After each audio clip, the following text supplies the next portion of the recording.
It's another JR Morning with Chris Renwick, Lloyd Jackson, and Jamie Edmonds on 760 WJR and streaming on WJR.com, where Michigan comes to talk.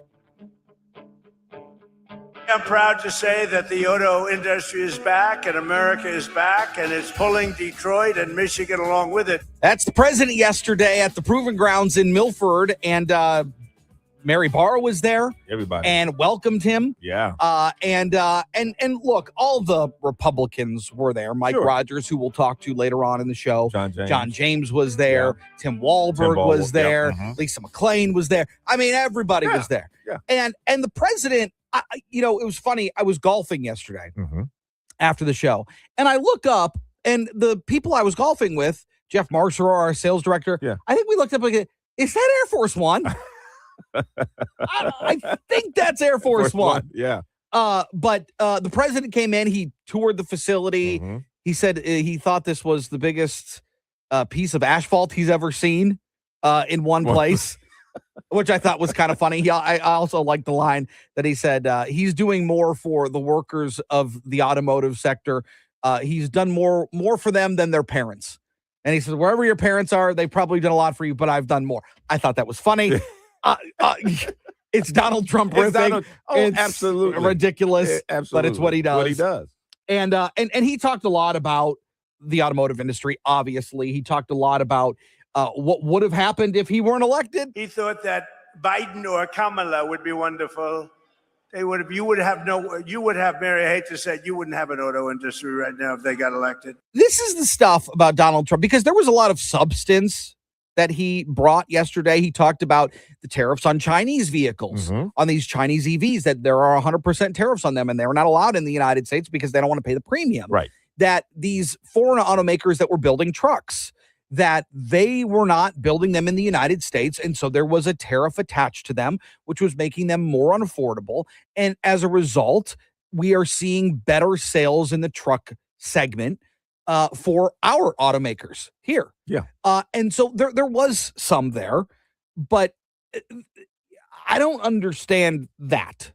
That's the stuff of Donald Trump that I don't get. And he's got to do it. And he did the poll, should it be Sleepy Joe or Crooked Joe? And woo, Crooked Joe. And it's like, we don't need that. Yeah. That's not what we need right now. Been past that he's trying to whip up the base. He's trying to rally the base exactly what that is. Ahead of the midterms. And, it was fine. It was a classic Donald Trump address. Well, speaking of midterms, what did you think of the debate last night? Well, I'll tell you this. Did you like the format? No, I don't. I don't like the format. I didn't like the format either. I don't. And I know it was the same format with the others. I just didn't like it then. Don't like it now. I don't like it either. It's odd to me that it's taken Abdul El Sayed to bring out this idea of PAC money. Mm-hmm. Yeah. Spoiler alert. PAC money has been in the game for a long time. Yeah. If you think that AIPAC is giving Haley Stevens money, this is like a breaking news sounder. I don't know where that is. Play that breaking news sounder. It's not breaking news. No. This isn't new. It's broken news. Yeah. That's what it is. Yeah. This is that sock that you've had for 30 years. That and water's wet. Yeah. Political action committees give to candidates all the time. And they have been for how long? But we continue to focus on it as it being. Yeah, there we go. 760 WJR, breaking news. PACs give to candidates. I found it. Thank you. Thank you, Jace. I thought Haley Stevens won the debate, in my opinion. No. Mm-hmm. I thought this was particularly poignant when she was talking about Abdul El Sayed. A lot of you remember Abdul from when he first ran for governor in 2018. It didn't work out. So he started the podcast, he wrote the books, and now he's running for Senate. And he's already bought the website for president. It's just another rung on the ladder. So using this as a stepping stone to something. Yeah, kind of letting people know now, this is a person who's just going to use this for a minute. Right. He's not interested in actually helping you. Right. He wants the oval. Yeah. A milestone moment along the border yesterday. Top officials helped open the brand new Gordie Howe International Bridge in style. Senator Gary Peters, he led the way, becoming the first person to ride across the new Detroit-Windsor span on a motorcycle. Governor Gretchen Whitmer followed close behind, crossing into Canada behind the wheel of a Michigan-made black Ford Mustang convertible. Well, you know what? I haven't driven in a number of years, so the fact that I got a chance to do this morning was really fun for me personally. I love driving a car like a Mustang and getting to see this. You know, there's so much symbolism about this bridge, and just even the safety aspects of it that are shaped like hockey sticks in honor of Gordie Howe is really something that's very cool. The governor praised the multi-billion-dollar project, calling the cable-stayed span an engineering marvel and a symbol of long-standing partnership jointly owned by Michigan and Canada. The bridge, already the largest trade crossing in North America, it features 6 travel lanes, multi-use paths for cyclists and pedestrians, and dozens of new inspection booths to keep international traffic moving. I will say. Let me turn my mic on. Okay. I will say, it did look like it was the first time she's driven in years. She kind of, I don't know. Just the like way the video was. It was kind of just like sitting in the seat. Yeah. Just like. So when you think about it, yeah, probably because she gets driven everywhere, right? Right. So I thought that was fun. No, it's great. Glad the bridge is open, and let's put it to good use now. It's a long time coming. Michigan's record-setting cyclospora outbreak continues to grow. The state reporting more than 9,200 cases since late June. That's an increase of 13% since just last Friday. Health officials say 160 people have been hospitalized, though nearly half of Monday's newly reported cases were delayed because of lab testing. The outbreak has spread to 70 Michigan counties, with Wayne County reporting the highest number of cases. Experts say the outbreak may be bringing a level, beginning to level off, but caution, it's too early to declare a decline because of reporting delays and the parasite's long incubation period. The CDC has now linked the outbreak to 9 states with contaminated shredded iceberg lettuce from central Mexico, believed to be the source. There's a story in one of the papers this morning, I think it's the Free Press, of a lady who was in a hospital. She ate some Taco Bell on June 15th. She didn't find out she had cyclospora until July 24th. She said her whole summer was all messed up. She's kept asking people, like, think I got cyclospora? Oh, no, you don't have that. You will do some other tests and everything. They finally tested her for it, and it came back. And then it took a week to get the test back, so she was still going through what she was going through. And they finally told her, oh, yeah, you got it. Yeah, here's some medication now. After a month of throwing up and feeling bad and dehydrated and had to go to the hospital to get IVs. It was just crazy. Yeah, it's not fun. It's not. It's not fun. Can attest. Well, yeah, it is. It is not fun. Tigers lose 8-5 yesterday. Jason, what are we doing here? You know who the real winner was last night? I was just watching the video. Squirrel. I would not. That squirrel can do some juke moves, man. He can play center field. Yes. Can we get him a bat? As each passing day goes, and you talked about it last week, they need to sell. 4 games back in the wild card, 4 games back in the division, but okay. All right. Well, 7 games under 500. Okay, let's put your money where your mouth is. What are you selling? Because Scooble's comments after his last start, where he's like, I don't know where anybody's getting this idea that I don't want to be here. I want to be here. I haven't said that. Yada yada. If they don't trade him, then they're going to sign him. Then they're going to sign him to a bigger deal. But if they are going to trade him, do you trade him and Casey Mize? How big is the sell off here? I would just say Scooble. Now I know the Brewers are interested. They've sent back a package that would include a starting pitcher who pitches now and then 2 bats. That's what I've seen so far. But do you think they're going to pay him, though? Well, I would just say I think if they do not trade him, then they have to keep him. Then he will. Then they're going to have to pony up and they underpay and pay him. Mm-hmm. But what does that do for the offense going forward? But again, if you believe all of these reports that they're not even close to a deal. Like they were so far on the opposite ends of the spectrum. Yeah. I don't know what would have changed now. What would have changed? I think they probably could have done what they wanted to, but they were just waiting to see. Mm-hmm. I don't know. It doesn't. I mean, look, they've lost 3 in a row now. And normally that doesn't matter. They can still win this series against Baltimore. Yeah. But all I'm saying is trade deadline is in what? 7 days? 6 days? Mm-hmm. And 3 consecutive losses is not the way to handle this schedule at this point. Coming up on the other side, the debate between Haley Stevens and Abdul El Sayed. They went toe-to-toe. Who won? We'll talk about it with Craig Mauger. It's JR Morning. Download to see if you qualify. Not all customers will qualify. Transfer fees may apply. No Albert subscription required. Albert is not a bank. Albert Instant Loans are issued by FinWise Bank, member FDIC. Not an actual client. Terms apply. Kylie, what's wrong? I just got hit with a car repair bill. I'm behind on rent, and I feel like I can never save any money. Have you tried the Albert app? Albert is your financial assistant, helping you find ways to save and create custom budgets to actually grow your money. Plus, you can get up to $10,000 for big expenses, or advance up to $1,000 fast when you need cash right away. Albert can get me up to $10,000? Exactly. Albert spots you in a pinch and helps you grow your money in the long run. I'm downloading Albert right now. Download the Albert app and use promo code DEPOSIT to borrow up to $10,000 for whatever you need. The Albert app helps you budget better and save more money so you reach your financial goals faster. Download the Albert app right now and use promo code DEPOSIT to borrow up to $10,000. Use code DEPOSIT to borrow up to $10,000. For nearly 2,000 severely injured veterans, everyday life has become filled with barriers. So we build specially adapted homes at Homes for Our Troops. And thanks to our donors and supporters, this life-changing gift of freedom is provided mortgage-free to these veterans. But we need you to join us too in completing this important mission.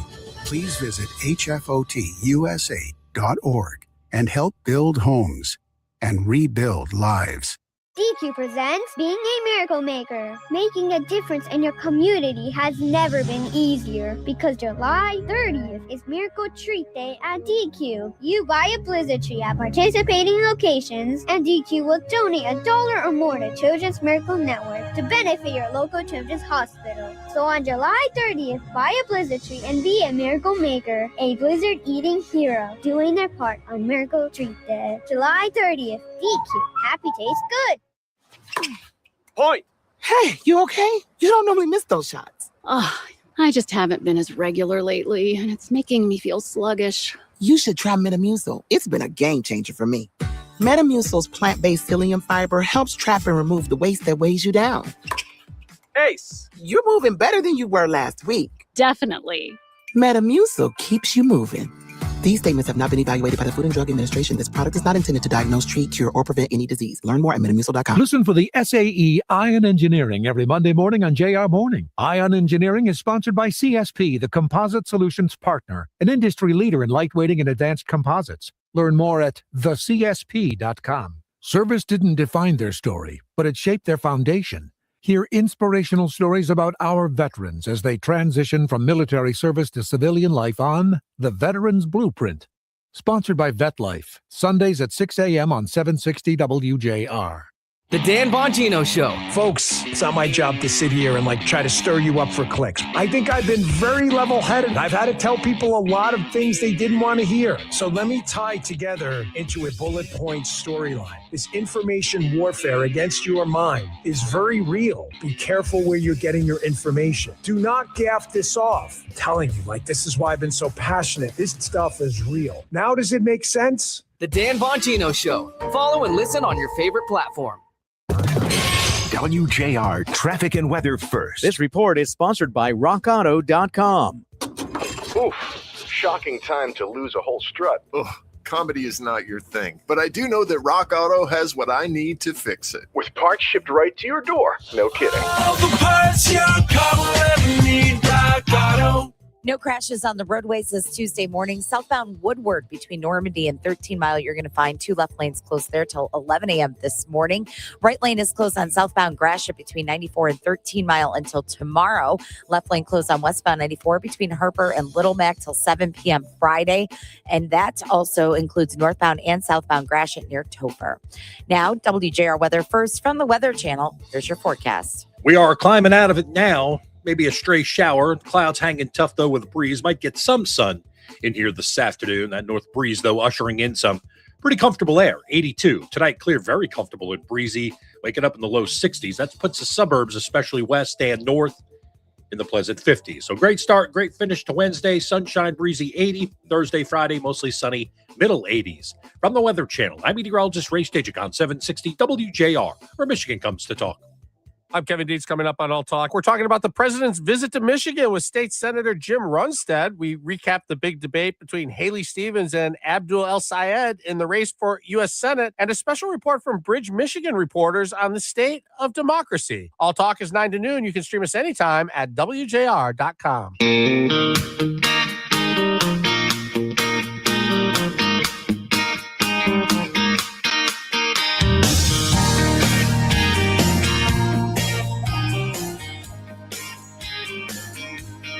So Haley Stevens and Abdul El Sayed go toe-to-toe last night on Fox 2 in their debate before the primary. What? Go continue. It wasn't tantalizing for you? Hey, it was. We didn't. I don't know. I mean, I don't think we. Nothing felt new. That's all I'm saying. Nothing felt like there was any real ground gained, is how it felt to me. Mm-hmm. It was kind of walking through the same motions that we've been walking through. Yeah. Meanwhile, this is, I mean, the political spotlight shines brightest on this race. Oh, absolutely. Across the country.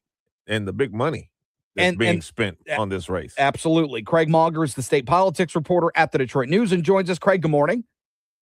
Thanks for having me. I think you guys are making the right point. I mean, a lot of the back and forth last night is very familiar to people who have been following this race for a few months. I mean, there wasn't a lot of new ground. But there's a lot of people checking in right now. I mean, there's a lot of people who are just figuring out, wait, there's a Senate primary race that's getting a lot of attention going on. Yeah. So for those people who are checking into this here in the final days, I think that was a pretty good primer on what this race is about. If you were grading the debate strictly on performance, Craig, not politics, who had the stronger night? I mean, I'm going to agree with a lot of people and say I think it was pretty much a tie. I mean, I think we know it's very tough at this point in a race that has gone on for as long as this one has. And they've had so many debates. Not a lot of them have been televised, but they've had so many joint appearances. They kind of know what the others' plays are and how to respond to them. So I think it's very difficult for one of them to land a knockout punch when they kind of know where the punches are coming from their opponent. So I think that was it. I mean, they were going through the motions of this person's going to say this and I'm going to respond with this. Mm-hmm. The moment that we highlighted and the one that, talking to our staff who was watching the debate, that might live on a little bit here was when they were battling over DTE political contributions. And Representative Stevens said, she was asked twice, have you taken money from DTE or Consumers Energy for your Senate campaign? And twice she told Rup Raj no. And that's it's not as easy as some people think to say whether that is a lie or not, or to say whether, she's misleading people, because the campaign finance laws are somewhat tricky. But the facts are, as we laid out in our story, I think that's on our website now, she took money a few weeks before she launched her Senate campaign from DTE and Consumers to her House fundraising committee, and then later moved it to her Senate committee. And the question was asked for your listeners, did you take money from DTE Consumers for your Senate committee? So that's one where if Abdullah points it out, I mean, that might be one that voters hear about, I would say, in the coming days. I thought, in particular, also the way that Haley Stevens painted Abdul El Sayed as somebody who isn't really interested in being a U.S. senator from the state of Michigan, that he has more bigger political aspirations, like being president. I thought that landed in a way that contrasted her from him as well. Yeah, I mean, I don't think he really had a response to it that was that effective. No. Which is something that I'm surprised by, because she has been making that argument for many weeks now. And you kind of would think that he would have something to push back on that with. quickly a short message to rebut it. And he did not have it. He was kind of a little bit all over the place in his reply to that. But that's her argument. I mean, that's how she's framing the race. He wants to write books. He wants to do podcasts. I want to be a workhorse on policy for Michigan. She's really leaning into a differing strategy. And she did that in multiple ways throughout the debate. She says her campaign is about meeting people where they are, being in communities. He's holding these rallies with national politicians. That's her argument. He's really leaning into differences in policy. Here are where we are completely different on how we are going to vote on bills and what bills we're going to pursue and where our money is coming from to approach those bills. I'd be interested in your guys' take on this, but it's fascinating to me. We cover a lot of primary races. You guys do too. Mm-hmm. Some of them, the candidates are very similar. You can't get much more different than these two. Right. I mean, the differences are so clear. Yes. The paths are so divided for Michigan primary voters. Which way do you want to go? And it's going to be absolutely fascinating to see where voters land on August 4th. We're just a few days away from the primary, Craig. Is there still a meaningful number of undecided voters, or have most Democrats already made up their minds? I mean, I think a lot of people have made up their minds. I think a lot of people have voted already. But talking to both campaigns, they expect this to be a very close race. And I would suspect that there are many people out there still who won't make up their mind until they get in that voting booth on August 4th. Those people might decide this thing if it's that close. I mean, it is the polling that has been out there indicates it will be a close race. Things can move one way or another pretty quickly at the end of an election. So we'll see. I mean, we have not had a race like this in quite a while in Michigan. It's fascinating. Well, and to your point of how the analysis of this race and these two candidates and them being so different, I actually think Mallory McMorrow getting out of this race muddied it even further. Because, I mean, truly, because all of a sudden you had this large swath of voters that were supporting her that didn't necessarily want the status quo and maybe what Haley Stevens represents, but they don't want to go as far as Abdul El-Sayed does. So it actually feels like her jumping out of this race made things a little more difficult for primary voters. Yeah, I think you're right. And I heard someone say, as I was kind of watching all the social media reaction last night, someone said on the internet, hey, this would be an easier choice for me if it was between Abdul and Mallory. And I was like, that's kind of interesting. And I'm guessing Haley's supporters would say this would be an easier choice if it was between Haley and Mallory, because they would feel like, I don't maybe want to go to Abdul, but I'll go to Mallory. Right. So exactly. This is such a stark difference. It really is. Very difficult. It's very fascinating. Craig Mager, appreciate the analysis. Thank you. We'll talk soon. Thanks for having me. Yeah, you got it. We'll talk about Iran and Ukraine next on JR Morning. You're still glowing, flirting, grooving. You've still got it. But your immune system weakens as you age, making it harder to fight illnesses like pneumococcal pneumonia and RSV. Vaccines are a key part of any health routine and can help protect you from getting really sick. Ask your doctor or pharmacist which vaccines you need. See more at PfizerForAll.com. Sponsored by Pfizer.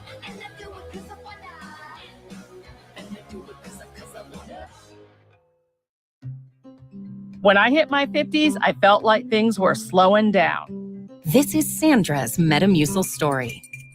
I started taking Metamucil for digestion, but had no idea it would impact so much more. Not only did Metamucil help me feel more regular, but my heart health saw the benefits too. Metamucil. One simple routine, 4 health benefits. Digestive health starts here. Go to Metamucil.com for more details. Hi, it's Paul W. Smith. Summer's in full swing. You can still enjoy it fully thanks to Dr. Saul Kogan at the Nerve and Disc Institute. His non-invasive, non-surgical intradisc neutrosis treatment for spinal stenosis, bulging and herniated discs, sciatica pain, and degenerative disc disease has helped thousands feel better without drugs, shots, or surgery. One patient said, I quote, "I've suffered with severe back pain for 30 years, surgeries, implanted stimulation devices, opioids, laminectomies, injections, nothing worked. At the Nerve and Disc Institute, my pain went away in 3 weeks. If I had to start over today, I'd try this first, and so should you. End of quote. Dr. Kogan's non-surgical knee restore RX treatment helps get rid of severe knee pain from osteoarthritis and meniscus tears. Mention WJR in July and get a consultation, exam, X-ray or MRI review, and laser treatment for only $49 on your first visit. The Nerve and Disc Institute, Farmington, Clinton Township, Grand Blanc, and Bad Axe. 586-416-DISC. 586-416-DISC. Fox News, I'm CJ Papa. President Trump welcomes Israel's Prime Minister Benjamin Netanyahu to the White House today. Fox's Trey Yanks in Tel Aviv. The pair are expected to discuss the war in Iran and the next steps forward in this conflict. We know the New York Post reports that Netanyahu will share intelligence with the president about Pickaxe Mountain, next to the Natanz nuclear facility. Israel's leader is in town for the memorial ceremony for the late Senator Lindsey Graham. The late senator dying earlier this month from a heart issue. President Trump, as well as Ukraine's President Zelensky, will attend the funeral. Michigan's primary next Tuesday. Last night, a big debate. Abdul Al-Sayed and Representative Haley Stevens went back and forth over personal attacks, foreign policy like stances on Israel, and campaign funding. They are battling for the Democratic spot to run for U.S. Senator. America's listening to Fox News.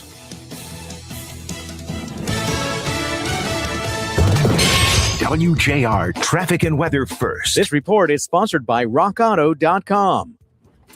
Oh, that grinding and squealing. What are you going to do about that? Time for new brakes. The chain store never has what I need. No worries. Go to rockauto.com for name brands at lower prices. All the parts your car will ever need, Rock Auto. No crashes on the roadways. Looking good, actually. Southbound Woodward between Normandy and 13 Mile. We are seeing 2 left lanes closed there till 11 a.m. this morning. Right lane is closed on southbound Gratiot between 94 and 13 Mile until Wednesday. Right lane closed on Groesbeck in both directions near Topher till 3 o'clock Friday. And left lane is closed on westbound 94 between Harper and Little Mac till 7 p.m. Friday. Now, WJR weather first from the Weather Channel. Partly cloudy and cooler today, high of 80. Right now it's 69. Clear skies tonight with a low of 63. Sunshine tomorrow and a high of 81. I'm Renee Vitale, WJR traffic and weather first. Do you owe back taxes or have unfiled tax returns? The IRS won't quit until they get your money. Here's great news, fresh from those in the know. Major changes have happened at the IRS. If you owe more than $10,000, you may be eligible for a 99% reduction of what you owe. Haven't filed a return for a while? Their happy clients are talking. The IRS was going to levy my bank account, but Guardian was able to prevent that and fix all my IRS issues. Thanks again, Guardian Tax. Need relief from crushing tax debt? The IRS now has special programs. Guardian Tax knows all about them. Personal or business, this is the fresh new break you've been hoping for. We aren't the company you call when you need a hug because you're scared of the IRS. Guardian Tax is the company that wins when you need it most. Guardian Tax Service is really great to work with. They really help me out. I'd recommend them highly. Call now for a free confidential consultation. 800-499-5351. 800-499-5351. 800-499-5351. Results may vary. Welcome to Making the Impossible Possible with Henry Ford Health. With us today is Dr. Amit Mohindra, the 2025 Game on Cancer MVP. Dr. Mohindra, could you tell us what Game on Cancer is? Game on Cancer was built on a simple, unwavering belief that no patient should choose between essential care and everyday necessities. Thanks to the dedication of our community, we've raised over $10.8 million, reduced financial pressure for more than 12,000 cancer patients, and advanced innovative research. Wow! What's your goal, and how does Game on Cancer make a difference? This year, our goal is to raise $1.2 million to support our patients when and where they need it most. Game on Cancer funds are invested in 3 categories, which include support for patients' daily essential needs like utilities, housing, and more, supportive oncology programs like acupuncture and exercise classes, and leading-edge cancer research. That's great. So you're the 2025 MVP. What does that mean? The MVP, or Most Valuable Physician competition, is a friendly fundraiser with Henry Ford Cancer Physicians. Each donation counts as a vote, and every dollar raised goes directly toward our mission. The physician who raises the most wins the title of MVP, but the real victory is what we do to support our patients together. To join or form a team, visit GameOnCancer.com.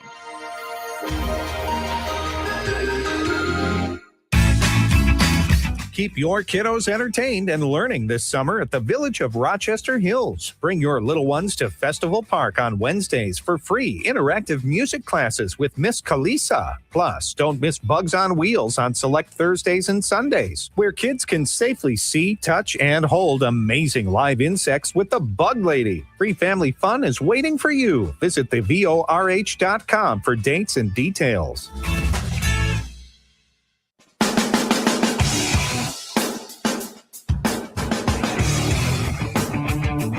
On your ride home, check out the Mitch Albom Show at 4 p.m. Now to get your day started, here's JR Morning with Chris Renwick, Lloyd Jackson, and Jamie Edmonds. Well, we've been talking for years about the ongoing war between Ukraine and Russia. We're talking for the better part of 2026 about the United States and Iran.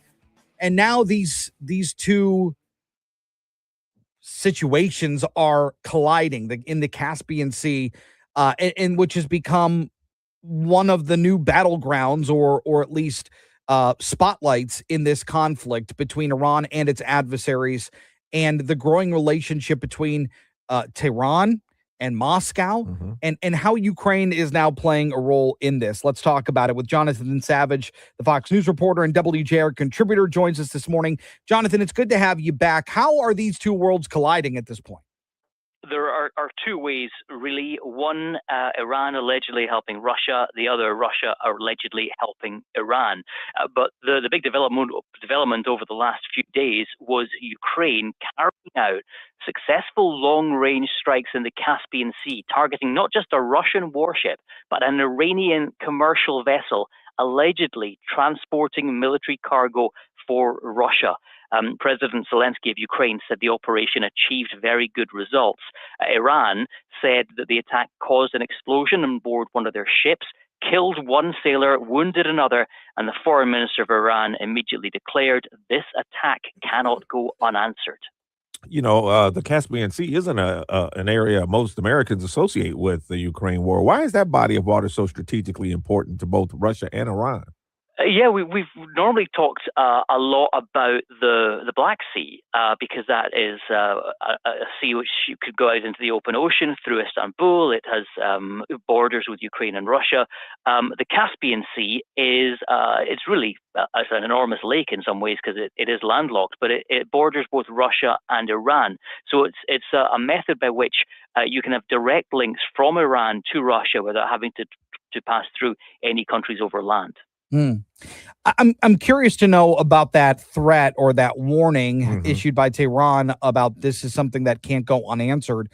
Is this something that Iran decides to engage with themselves, one of their terror groups that they fund, or is this going to come directly from Moscow? Well, you're certainly right to say that Iran has options in this regard. It has the ability to carry out strikes using its own military. It has these proxy groups which operate around the Middle East, such as Hamas and Hezbollah, Islamic Jihad, and then these smaller groups which are based in places like Iraq. And then Iran also has methods which are perhaps less obvious, using undeclared groups or perhaps cyber attacks on Ukraine. All these things are the sort of things Ukraine would be looking out for. But there's no clear way in which Iran is threatening Ukraine right now in terms of exactly what it's going to do. Ukraine is dismissing these threats, saying that Iran's threats are unjustified and groundless. Some military analysts say that Ukraine is kind of stretching itself by taking on Iran indirectly. Others argue that it's simply attacking another critical link in Russia's war machine. Which argument carries more weight right now, you think? Yeah, I mean, look, Ukraine is not carrying out full-scale waves of strikes against Iran. This was very much limited to a ship which it sees as being part of Russia's war machine, a commercial ship which was carrying equipment for the Russian military. So it is certainly a limited interaction between Ukraine and Iran. We're not seeing Ukraine attack Iran on their shores, by any means. So I think that this is likely to stay limited. But Russia and Iran have very deep connections, very deep links. They're said to be exchanging intelligence as well. And Ukraine is going to try and shine a spotlight on that. Donald Trump and Volodymyr Zelensky met at the NATO summit just a few weeks ago. They're slated to meet again at the White House. What is that, today? Yeah. And I'm curious to know if there was something talked about in that meeting earlier this month that would have led to this type of action by Ukraine. Oh, that would be a good question. I don't know if there is, but there's no doubt that the Ukraine is trying to let the Trump administration know that, in their view, Iran has been helped by Russia in the conflict against the U.S. And Volodymyr Zelensky with a pretty explosive claim saying he's got evidence that Russian satellites were used to help Iran identify and target U.S. military bases in the Gulf before Iranian missile strikes occurred. Ukraine says it will share that intelligence with Washington. That could form part of the meeting today. President Trump was asked about this the other day. He downplayed the scale of Russian involvement, saying that if it does exist, it has been limited and largely ineffective in his view. President Zelensky is also probably likely to follow up another topic that was raised at the NATO summit, that of Patriot missile interceptors. That he wants permission to manufacture those interceptors under U.S. license, and President Trump indicated in Ankara earlier this month that he would do that. Jonathan, what does this latest development mean for the U.S. and NATO? I mean, does this increase the pressure on Western allies to provide more support, or does it just raise concerns about the conflict broadening, maybe even further? I don't think that this is going to bring NATO further into scope here. We know that NATO is a strong supporter of Ukraine and a backer of Ukraine, and we know that Ukraine wants to join NATO one day. But because there's no unanimity in NATO, particularly from the American side to Ukraine joining the alliance, that's not likely to happen anytime soon. I think that what we are going to see is NATO continuing to perhaps using this to put pressure alongside the Ukrainians on President Trump to say, look, Russia is a major adversary here to not just Ukraine, but to the United States as well right now, and they should be treated as such. Interesting. Jonathan Savage, we appreciate the time. Thank you. We'll continue to watch this. We know you will too. Appreciate you. But you're going to have these dignitaries coming in for Lindsey Graham's funeral. Benjamin Netanyahu will be there. Volodymyr Zelensky will be there as well. So I am curious as to what happened in their meeting earlier this month at the NATO summit, because it feels like, and we've heard that there has been, the Ukrainians are saying, well, they have proof that Russia is directly impacting the war between the United States and Iran by helping Tehran. Okay, well, if that's the case, then I have to imagine it would at least be prudent for the United States to then work with Ukraine in some way to say, well, then how can we two birds with one stone? Yeah, exactly. And there's got to be a way that can be done. It just if you're talking about Iranian oil tankers bringing whatever over, right? All of a sudden that is your two birds one stone moment. There you go. But the president says now at this point that things are going well. He said it yesterday at the GM Proving Grounds in Milford that they are talking. There seems to be some progress on that front, and we're beating the heck out of them. That's what he said. Yeah, and that's okay. Also fine, but when it comes to the more strategic pieces on the chessboard, there is certainly more at play here, especially when absolutely. But you're dealing with a regime that you can't really, trust half the time. So very true. Let's talk about M-City on the other side. What is it? And what are they doing here in our area? We'll talk about it. It's part of Mobility Makers next on JR Morning.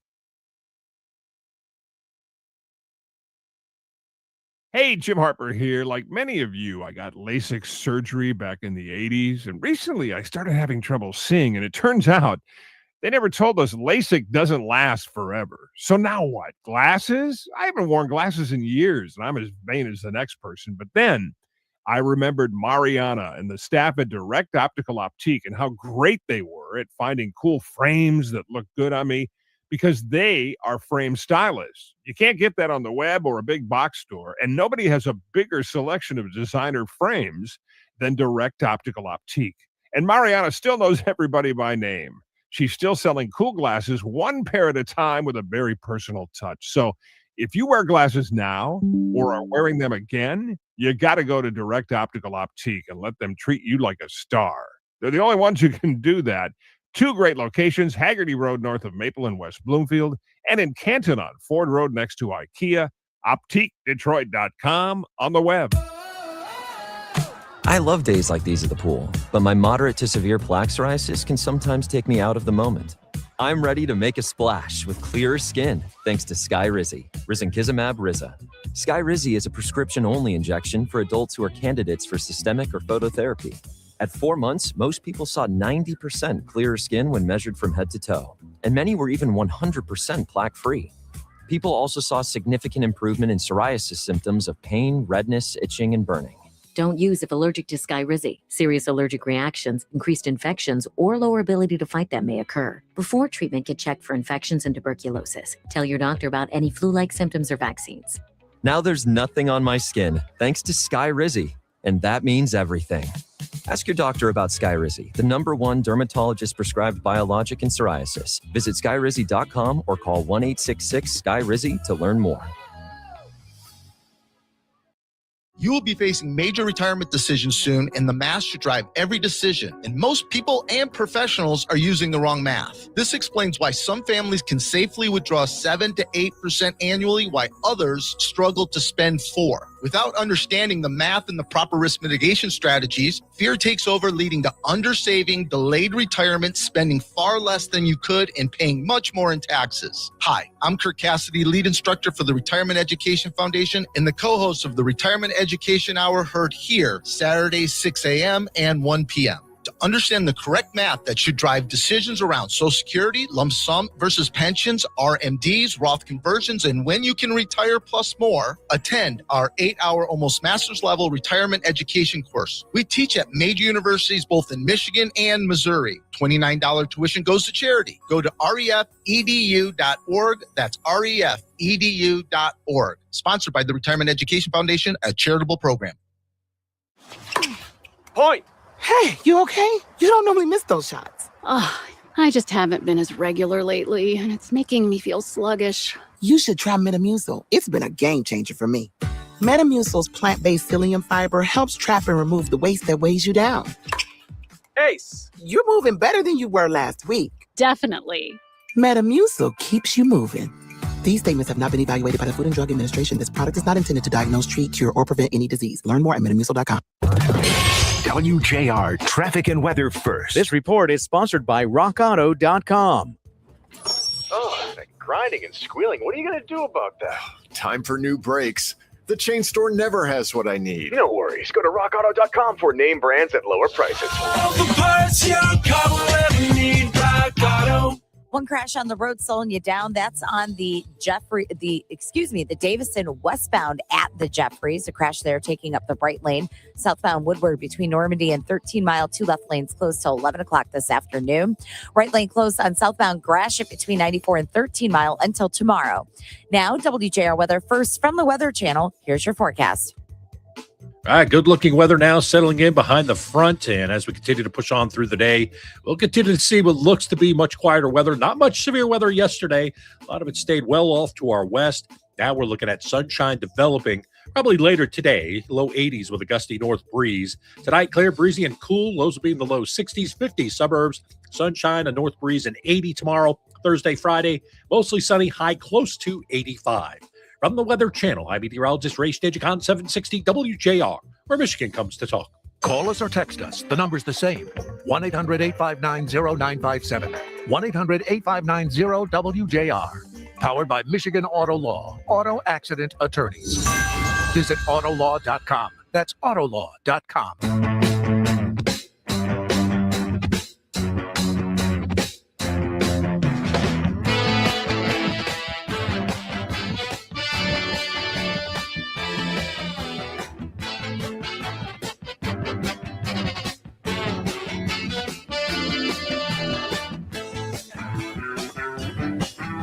Well, always here on a Tuesday, we like to highlight some of the things that are happening in mobility. And that is no different today because we are talking about M-City, and it's something that's happening right here in our area. And Jim Lawler is the manager of M-City Test Facilities and joins us this morning as part of Mobility Makers, which is brought to you by Bridgestone. Getting people down the road matters, getting generations down them, but that's what really matters. Bridgestone, visit whatreallymatters.com to learn more. Jim, good morning to you.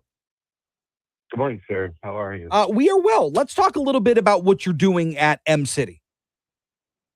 M-City is a little over a decade old. It's located on North Campus, but it's a purpose-built facility just built by industry and government partners to test and evaluate autonomous vehicles.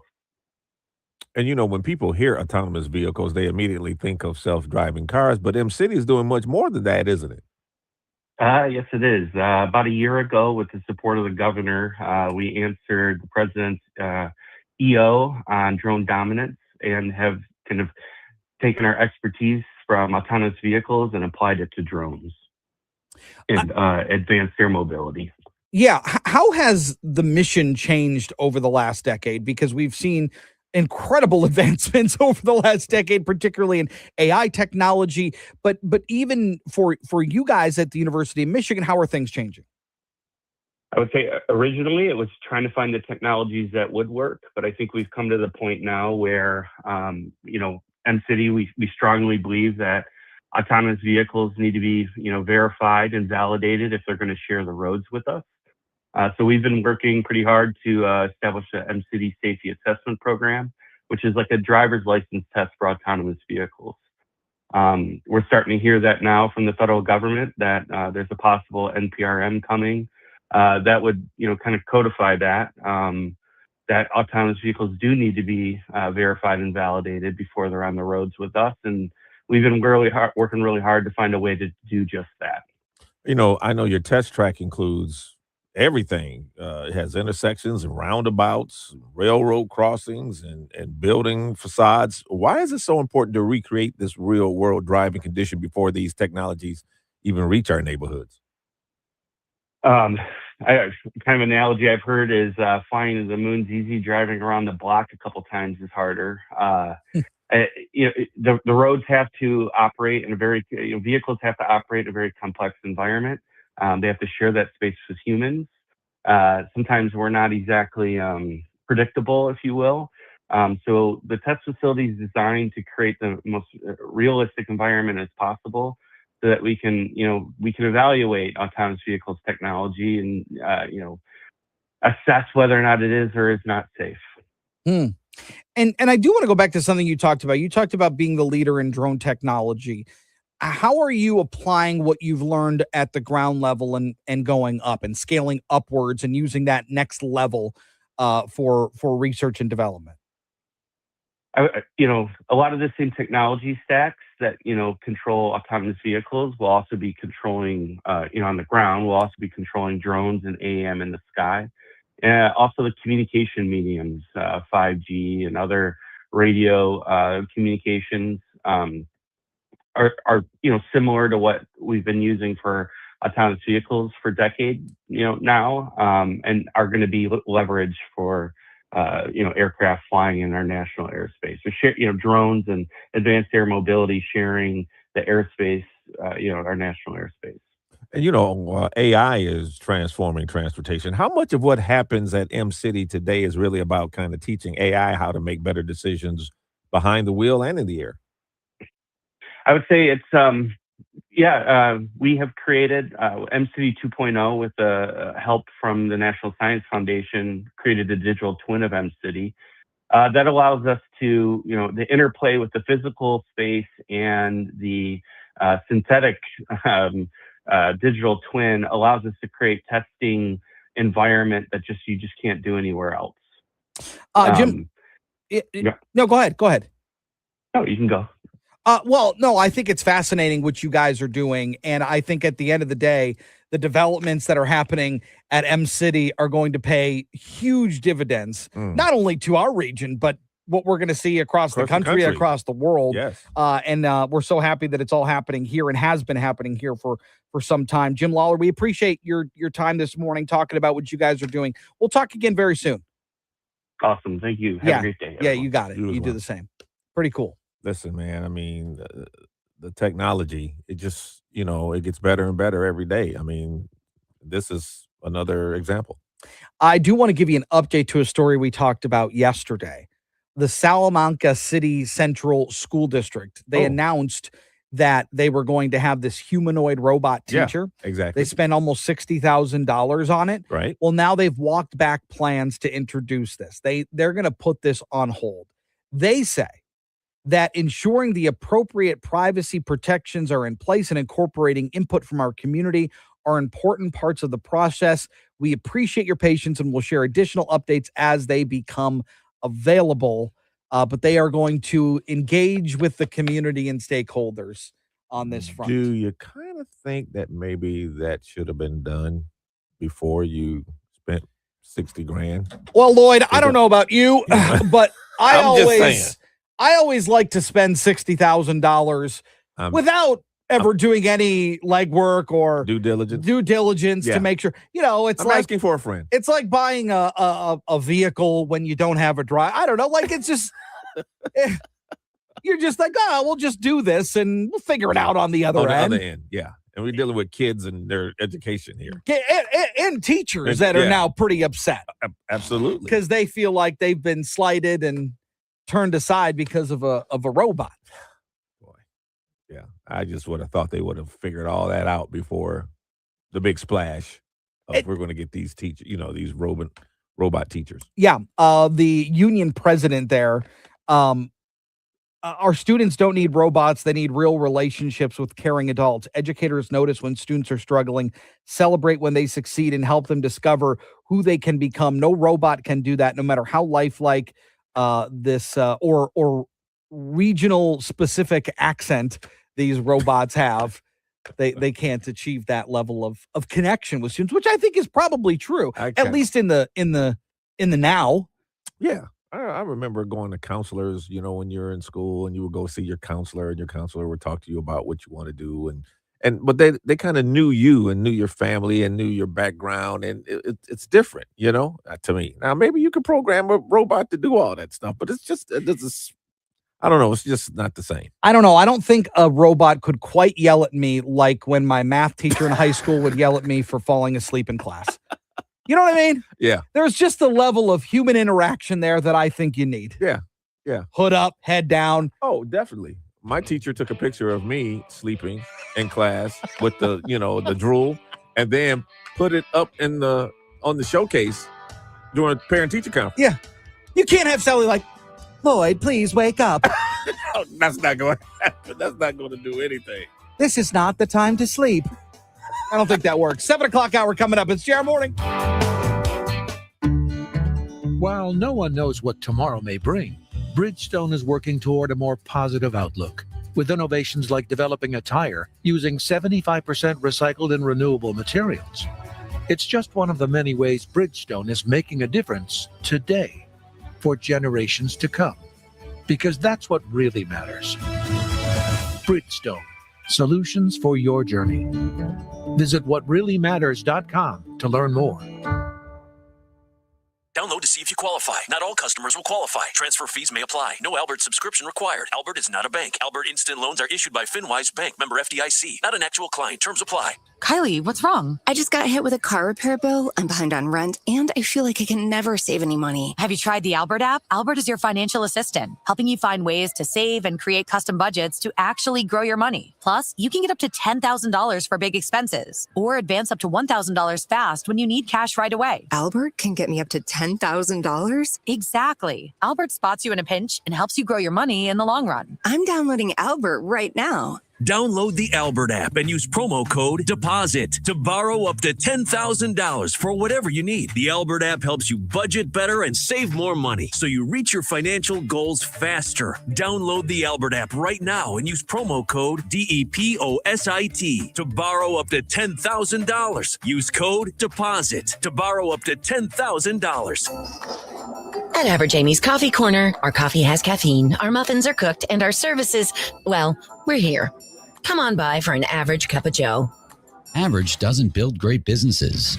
Cumulus Digital does, outperforming industry benchmarks by more than 25%. We deliver smarter digital marketing to over 4,000 local businesses every month and drive real, measurable growth. You're not average. Your marketing results shouldn't be either. Visit cumulusdigital.com to start outperforming today. This is the great voice of the Great Lakes, 760 WJR, Detroit, a Cumulus media station. Two world leaders discussing two American adversaries.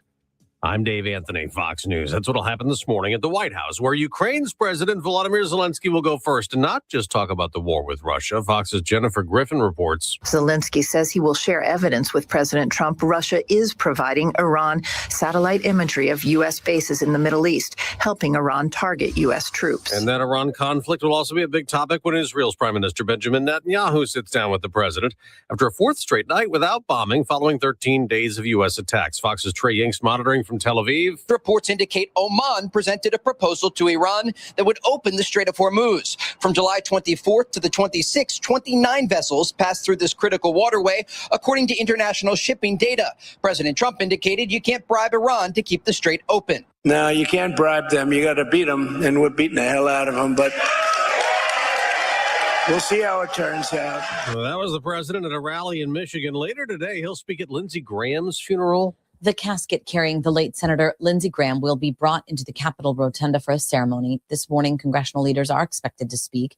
And while this event is closed to the public, it will be live streamed.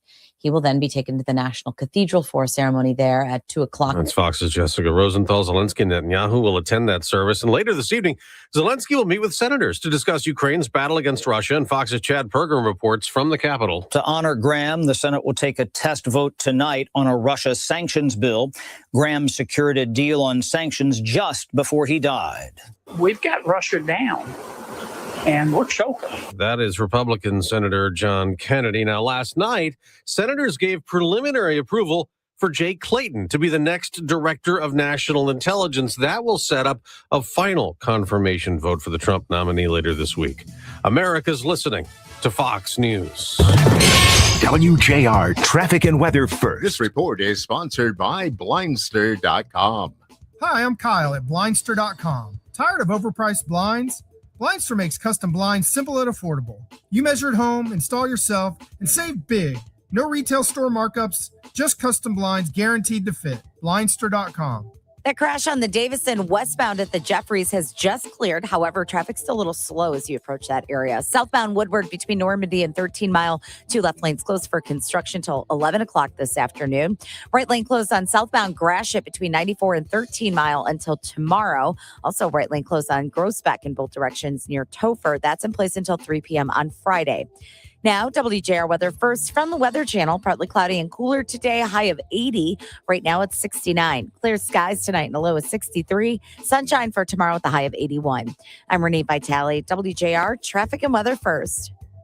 Busy operation? Shelving.com's got you covered. Ballymore, Kogan, Metro, Milwaukee Tools, Unirac, the brands that build better facilities all in one place. Stop searching and start optimizing. Explore their industry-leading solutions today. Shelving.com, we rack your world. I love days like these at the pool, but my moderate to severe plaque psoriasis can sometimes take me out of the moment. I'm ready to make a splash with clearer skin thanks to Skyrizi, risankizumab Riza. Skyrizi is a prescription-only injection for adults who are candidates for systemic or phototherapy. At 4 months, most people saw 90% clearer skin when measured from head to toe, and many were even 100% plaque-free. People also saw significant improvement in psoriasis symptoms of pain, redness, itching, and burning. Don't use if allergic to Skyrizi. Serious allergic reactions, increased infections, or lower ability to fight them may occur. Before treatment, get checked for infections and tuberculosis. Tell your doctor about any flu-like symptoms or vaccines. Now there's nothing on my skin thanks to Skyrizi, and that means everything. Ask your doctor about Skyrizi, the #1 dermatologist-prescribed biologic in psoriasis. Visit Skyrizi.com or call 1-866-SKYRIZI to learn more. I move mountains for a living. Literally. That means I don't carry hand lotion, and when it comes to serious heartburn, I don't mess around with anything but Rolaids Max Strength. Its dual-active formula has 1,500 milligrams of calcium carbonate and magnesium hydroxide that relieves heartburn fast. And the best part? The roll fits right here in my pocket, so I can get back to moving mountains. Rolade spells powerful relief. 1,500 milligrams is our highest amount of antacid per tablet. Read each label. Use as directed. Keep out of reach of children. The hot weather is here. Help keep your home cool this summer with new windows and doors. This month at Clarkston Window and Door. Get 37% off installed windows or doors, plus 0% financing for 15 months. Clarkston Window and Door.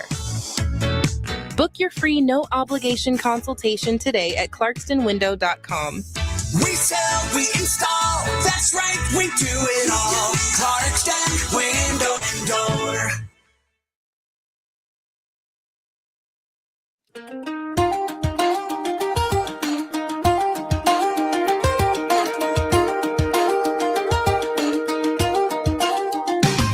It's not just morning, it's a JR morning with Chris Renwick, Lloyd Jackson, and Jamie Edmonds on 760 WJR and on the WJR app, where Michigan comes to talk.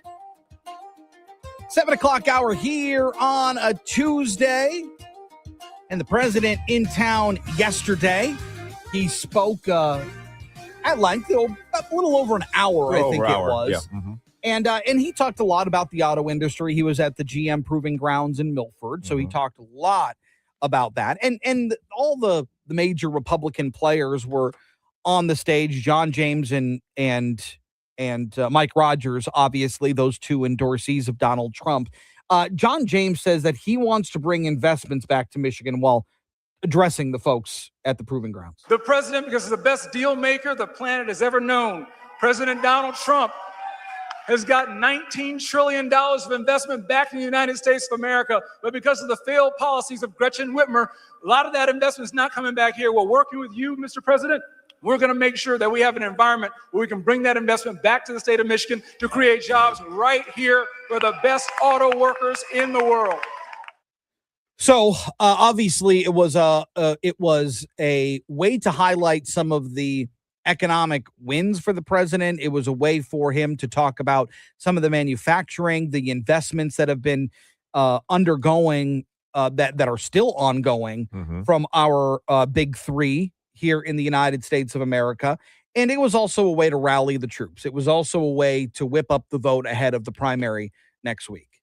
And there was a debate yesterday as well. What did you think? A debate last night between Haley Stevens and Abdul El-Sayed. It was a lot of the same. Yeah.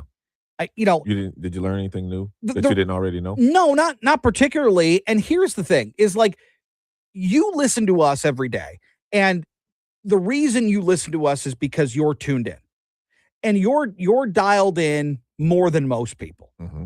And I watched that debate last night, and I was watching it and I was thinking of you driving around in the car this morning on your way to work, thinking you already know all this.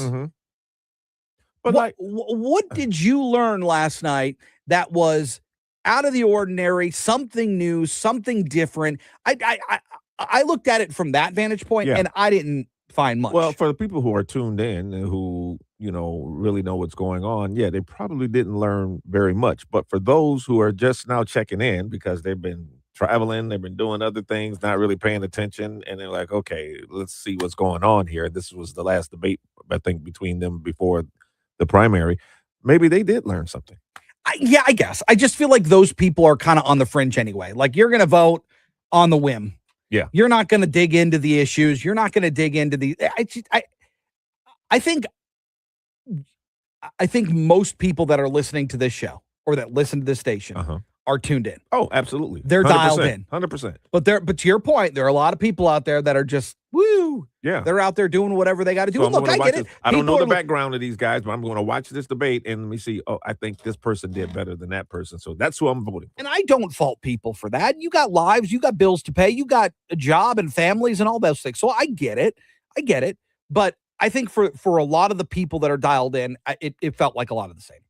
It was a milestone moment along the border yesterday. Top officials helped open the brand new Gordie Howe International Bridge in style. Senator Gary Peters, he led the way, becoming the first person to ride across the new Detroit-Windsor span on a motorcycle. I mean, of course he would, because he's a motorcycle guy. Governor Gretchen Whitmer followed close behind, crossing into Canada behind the wheel of a Michigan-made black Ford Mustang convertible. You know, to see this huge span that has been built, it is spectacular. And I think it's a tribute not just to Gordie Howe, but to the relationship between Canada and the United States, and especially Michigan and Canada. It features 6 travel lanes, multi-use paths for cyclists and pedestrians, and dozens of new inspection booths to keep international traffic moving. So now the paths for cyclists and pedestrians, I believe that they open next week. They're not open right now. That's next week, but they're going to be there. So you'll be able to take a bike over there and take a walk. Pretty cool. Yeah. Pretty cool.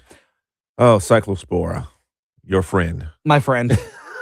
Michigan, Hello, darkness, my old friend. Michigan's record-setting cyclospora outbreak continues to grow. The state reporting more than 9,200 cases since late June, and that's an increase of 13% since Friday. And health officials say 160 people have been hospitalized, though nearly half of Monday's newly reported cases were delayed because of lab testing. The outbreak has spread to 70 Michigan counties, Wayne County reporting the highest number of cases. Experts say the outbreak may be beginning to level off, but caution it's too early to declare a decline because of reporting delays in the parasite's long incubation period. The CDC has now linked the outbreak to 9 states with contaminated shredded iceberg lettuce from central Mexico, believed to be the source. It's kind of hard for me to say it's leveling off when it keeps growing. The cases keep growing, you know? Yeah, but it feels like they're not quite as large jumps like we were seeing early on. Well, no, I mean, but 13% from Friday is, to me, I think is a pretty nice clip. Oh no, it is. It is. You know what I mean? It is. So, I mean, but they were doubling basically almost every day earlier on. So, So at least that's not happening. yeah, so let's. But it's still out there. It's still out there, and people are still dealing with it and having remnants of it even after it's gone. You've been feeling pretty good though, haven't you? Yeah, we're on the mend, which is good. Right. You know what? I did break my rules though. I've decided to go back to the fruit. Oh, I thought you were about to say I did break my rules. I did go to Taco Bell. Like, no, God, no, no. What? But I'm back on the fruit and vegetables. Okay. But you know what we're doing? What's that? We're going to farmers markets. Yeah, a lot of people are doing that. That's what we're doing. That's what a lot of people are doing. So I'm getting my produce from farmers markets. Yep. And look, it's great because then you get to support them, and it's a win-win for everybody. 100%. And hopefully avoid cyclospora. Yes. I love it. I still see long lines though at the drive-thru when I go past Taco Bell. Just so you know. Really, people are still going? Oh yeah. I still see the lines. All right. So, God bless. To each their own. Wonderful country we live in. 712. Yes, Brian. We went on Saturday. You went to Taco Bell on Saturday? Absolutely. Did they not have lettuce and whatever? No, there was lettuce there. If you wanted it, there was lettuce. Okay. This guy's playing Russian roulette. Anything to get a day off, dude. 712, time for WJR's Business Beat, brought to you by Shelving.com. We rock your world. Here's Jeff Sloan, the founder and CEO of Startup Nation, to spotlight the entrepreneurial tech and startup community on WJR. Good morning. According to data from the U.S. Bureau of Labor Statistics, the labor force participation rate for men 20 years and older continues to decline. In May of this year, 69.5% of men are accounted for in the labor force. That's a 6.5% decrease from where it stood in May of 2006. Now, by comparison, women aged 20 or older are also showing a decline in labor force participation, but less dramatically than our men. In May 2006, participation by women was at 60.4%, while today it's at 58.2%. And the decline is expected to continue for both men and women in the coming years, currently forecasted to be at 66% in 2050 for men, while women's rates are predicted to fall less dramatically. It's currently projected to be at 55% by 2050. Why the decline? Well, a new paper from the University of Connecticut theorizes that the participation rate could be deeply tied to generational experience.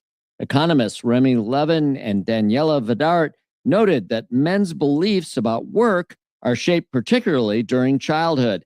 Young men who grow up watching weak wages and high unemployment in their community can be affected by such factors later on in life, creating a jaded and pessimistic view of the workforce and their opportunity to be part of it. That makes them less likely to participate in the labor force, the economists explained. So while there's a myriad of other factors that one may assume is the reason why participation in the workforce is declining, The fact is, perhaps, according to these economists anyway, it's happening because of jaded views established early in a young person's life. I'm Jeff Sloan, founder and CEO of StartupNation.com, the source for everything you need to start and grow your own business. And that's today's Business Beat on the great voice of the Great Lakes, WJR.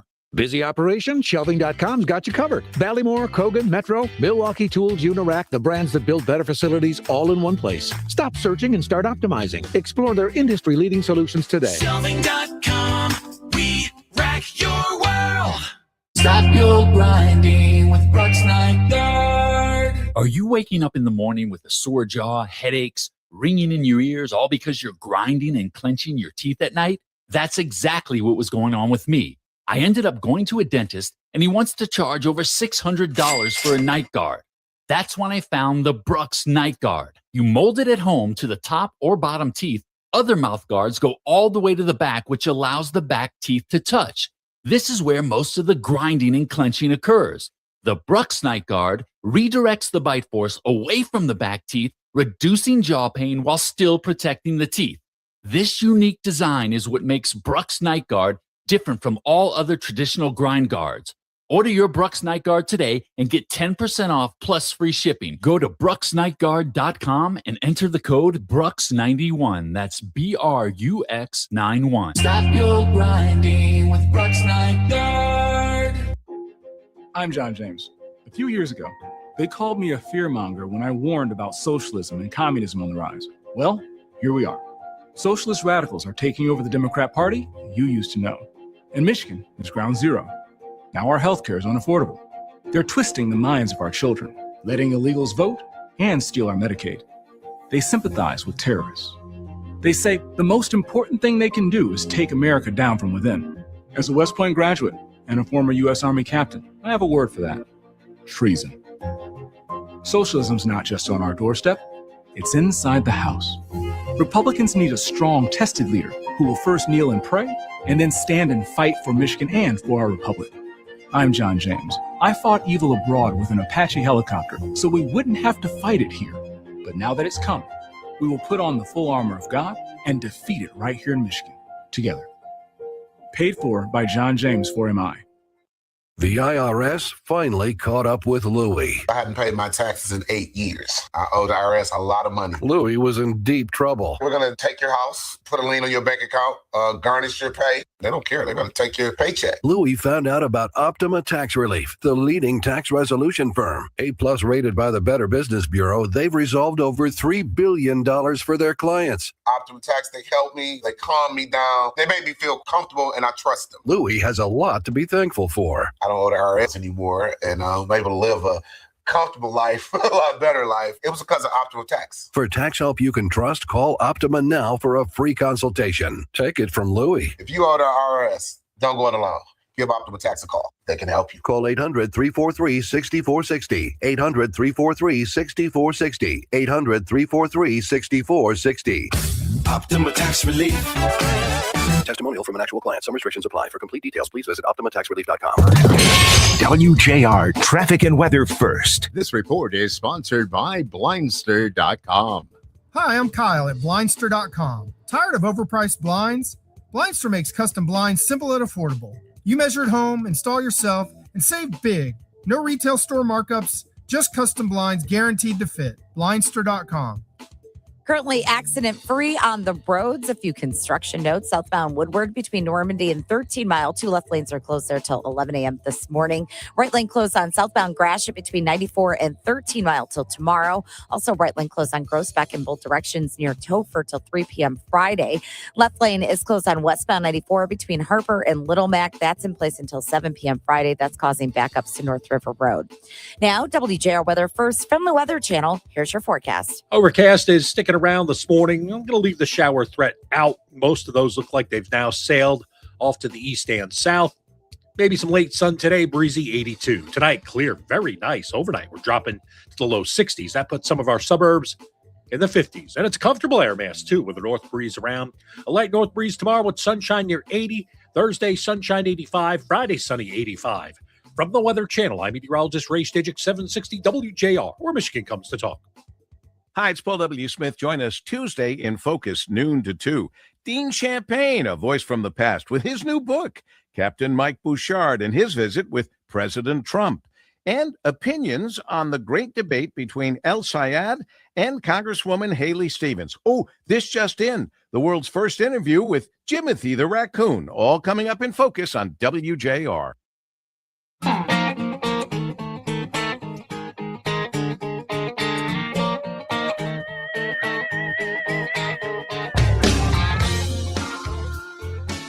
I'm proud to say that the auto industry is back and America is back, and it's pulling Detroit and Michigan along with it. That's the president yesterday at the GM Proving Grounds in Milford. John Selleck, the CEO and the chief strategist at Harbor Strategic, was on hand to witness it all and joins us this morning. John, good morning. Good morning, Chris. What was the vibe in that room? The president was talking a lot about his economic policy, the automotive industry, manufacturing. Is it a message that resonated amongst his base? Well, I think so. His base consistently shows that they're pretty supportive of the president. And even though that was considered a, quote, official event, talking about policy and tariffs and trade and everything else, I still think the timing of it and everything still made it feel more like it's a rally around the candidates that he's endorsed going into our primary day. Michigan is kind of an odd duck in the sense that our primaries come so late in the year. Most of the other states already did theirs. That's why we have all these national media in here watching the Democratic Senate primary, watching our governor's primary. And that's why we saw John James up there, because he got the endorsement, and he's still facing some minor competition here from Perry Johnson until the end. So I think the president wanted to come in and put a stamp of approval on that. That's why we saw Mike Rogers and John James up there on the stage. President Trump argued that his tariffs are a big reason GM is thriving, and said that it's amazing what tariffs will do for General Motors. What's your reaction to that claim, especially after talking with businesses across Michigan? Well, that's a good question, Lloyd. I work with what we call MISTA, the Michigan Smart Trade Alliance, and it's a fancy name for most of the major business groups in Michigan, from the Detroit Regional Chamber and Mich Auto, all the way to SBAM and the Grand Rapids Chamber and the Northern Michigan Chamber Alliance. You go anywhere around the state, those groups are part of our alliance. And it's because their members, the people who are making things and are part, especially of the automotive supply chain, are very, very worried. The costs are going up because, as some of our coalition members talk about, the automotive industry and the way it's integrally tied to Canada and Michigan in particular have been going on for 100 years. And you can't just throw a tariff out and expect that all the manufacturing will move over. What we're looking for is consistent trade policy. We're not seeing that right now. Most businesses can't make long-term smart decisions on a policy that's changing all the time. So we need to protect that. And now the USMCA expiration date has come on. The president has said he's not going to automatically want to renew it and negotiate it. We need to have some form of USMCA to protect the way our automotive supply chain works. And it's not just autos, it's agriculture, it's tourism, it's all the rest of manufacturing that's not part of the autos. They all have great concerns. The costs that are going up due to the tariffs are going to the customers. And when we at Michigan Smart Trade Alliance did polling of Michigan voters, they understand it. They know that it's a tax on them. And I think the number one on the issue in the election, obviously, is going to be costs. Well, and that and the uncertainty of the trade policies, and there have been back and forth in the courts whether or not the tariffs that were initially put into place were legally applied. So we've gone through all these different maturations of the trade policy. And then, of course, as you mentioned, the USMCA and now the renegotiating of that, it leaves these important sectors of our economy, particularly here in the state of Michigan, asking a lot of questions. Yeah, it does. I mean, and to be honest, it's not a battle with President Trump. There's a lot of things he does very well, and he's using tariffs as one of his classic leverage plays. The outcome of it is just unpredictable and uncertain, and businesses have to make decisions every day, but they also have already made their plans for years in advance. And so many Michigan businesses, even outside the auto industry, rely on what they'll refer to as inputs. But if you're a farmer, you're relying on fertilizer coming from Canada to fertilize your crops. Your equipment may have parts in your tractor or your combine or your harvesters that are coming from other places, and suddenly that machinery becomes far more expensive or far more expensive to repair it. We have a new television ad up right now. It's not featuring me, that's for sure, but featuring the actual business leaders of Michigan, people who are trying to make things work under this regime over the last year. And it's become very hard. So, in an ad that we have out right now, we've got Visit Detroit talking about how tourism from Canada is down 30%. That's a huge hit for the city of Detroit, but that extends outward. That's why we have the Michigan Restaurants and Lodging Association. They have great concerns about the impact, not only on tourism, but under USMCA, food going back and forth from Canada to Michigan through various stages is purchased in mass quantities by our hotels, our restaurants, and fed not only to our visiting tourists, but to all of us when we go on vacation. The cost of those things are going up because of the blanket tariffs that keep being placed on those items. And so we want people to hear, we want decision makers to hear. When the U.S. Supreme Court made its decision to stop one of the earlier formats of the tariffs that President Trump is using, they said specifically that Congress has great power to set tariff and trade policy. And what we're suggesting, what the businesses in Michigan are suggesting, is they want their members of Congress to hear these stories, number one, understand what the effect is on Michigan businesses and industries, which is all of them, and incorporate that into what's going on here. We just want them to hear. I mean, plenty of our members voted for President Trump multiple times, but on this issue, they just disagree and they need to be heard. President Trump says tariffs are bringing manufacturing jobs back home, and many of the businesses in that campaign say uncertainty really is making it harder to invest and to hire. Can both these things be true at the same time? We live in a complicated world, Lloyd. And so in some ways, yes, I can see why GM, Ford, the other auto manufacturers, they want to see tariffs on finished cars that are made in other countries by other foreign-owned companies. They want to see tariffs on those cars. They don't want it to be easy for imports to come in. Particularly, I think we mostly agree across the board that, we don't want to see Chinese cars come in. Tariff policy can set a real important national security and economic security standpoint. That's for sure. The uncertainty part of on which day which tariffs will be in place and which ones won't be, or when they'll be invalidated by a court and when they won't be, makes it really difficult for most companies to say, okay, fine, I'll just pick up plant A and move it over here into Michigan. If it were that easy, it would have already happened. But for someone like General Motors, we understand that they have both the issue of the supply chain, which is deeply woven between Ontario and Michigan. They don't want to see tariffs there. Yeah. But when it comes to foreign competition, they do. John Selleck, great stuff. Appreciate your insight as always. We'll talk again soon. Thanks, guys. Yeah, you got it. The issue of tariffs has never been about necessarily, is this good or bad? Right. We know there are pros and cons to both, right? The reason that many presidents have not gone down this path, at least in my estimation, is because it's not instant gratification. We live in instant gratification. Now when your phone dings, you want to see who's texting exactly. you. When you have that Snickers bar, you want that sugar rush, right? This is a slow effect, and in the meantime, it hurts. It hurts small businesses. Yes. It hurts you when you're going to buy things. Could it be beneficial long term? Certainly.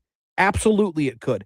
But in the meantime, it hurts. You got to have and you got to deal with it. High and you have pain tolerance. High pain exactly. And the political acumen to do it, because not all politicians are going to play the long game. No. But in the meantime, you've got businesses that have to pick up the pieces to that decision. Coming up on the other side, we're going to hear from Mike Rogers. He was with the president yesterday in Milford. David is a real Prevagen user, and this is his story. Nice to meet you. My name is David. I've been a pharmacist for 44 years, and I'm from Flowery Branch, Georgia. When I first started taking Prevagen, I noticed stuff just seemed to come together and fit like a jigsaw puzzle. When I have customers come in, I recommend Prevagen. Number one, because it's safe and effective, does not require a prescription. And I've been taking it quite a while myself, and I know it works. I wouldn't recommend something like Prevagen if I didn't think it was worth it, because it works so good for me. And I love it when the customers come back in and tell me, David, that really works so good. Makes my day. Prevagen, at stores everywhere without a prescription. This product is not intended to diagnose, treat, cure, or prevent any disease. Testimonialist was compensated for their time. I love days like these at the pool, but my moderate to severe plaque psoriasis can sometimes take me out of the moment. I'm ready to make a splash with clearer skin thanks to Skyrizi, risankizumab Riza. Skyrizi is a prescription-only injection for adults who are candidates for systemic or phototherapy. At 4 months, most people saw 90% clearer skin when measured from head to toe, and many were even 100% plaque-free. People also saw significant improvement in psoriasis symptoms of pain, redness, itching, and burning. Don't use if allergic to Skyrizi. Serious allergic reactions, increased infections, or lower ability to fight them may occur. Before treatment, get checked for infections and tuberculosis. Tell your doctor about any flu-like symptoms or vaccines. Now there's nothing on my skin thanks to Skyrizi, and that means everything. Ask your doctor about Skyrizi, the #1 dermatologist-prescribed biologic in psoriasis. Visit skyrizi.com or call 1-866-SKY-RIZI to learn more. News. I'm Gianna Gelosi. President Zelensky of Ukraine is going to be in Washington today, making the case that Russia is helping Iran. Fox's Jennifer Griffin. Ukraine says it struck an Iranian ship in the Caspian Sea that was carrying military cargo, highlighting the growing Russia-Iran partnership and eliciting anger from Iran's foreign minister. Israeli Prime Minister Benjamin Netanyahu is going to be in town, too. The pair are expected to discuss the war in Iran and the next steps forward in this conflict. We know the New York Post reports that Netanyahu will share intelligence with the president about Pickaxe Mountain, next to the Natanz nuclear facility. That's Fox's Trey Inkster, Tel Aviv. Both Zelensky and Netanyahu will attend a funeral today for the late Senator Lindsey Graham at Washington National Cathedral. It's the start of 2 days of services with a burial tomorrow in Graham's home state of South Carolina. America is listening to Fox News.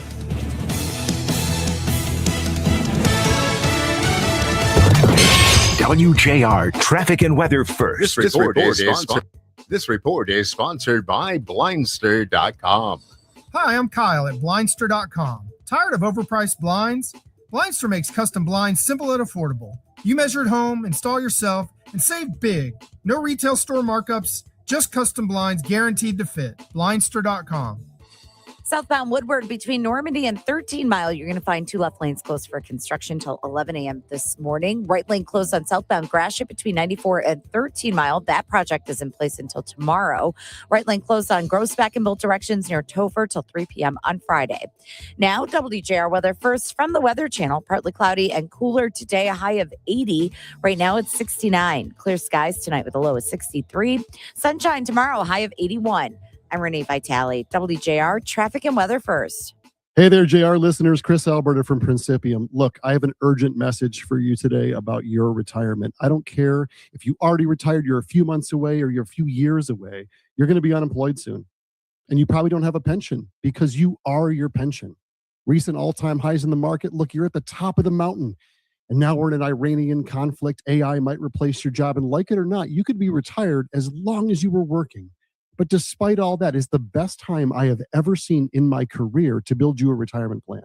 The fixed rates are unbelievably good. Income models are killing it. You combine that with top-notch market management, and you're going to win. If you wait, you will lose. These rates will go down. You remember the 4% rule? My clients are using the 7% rule. They'll always have a paycheck, and that's freedom.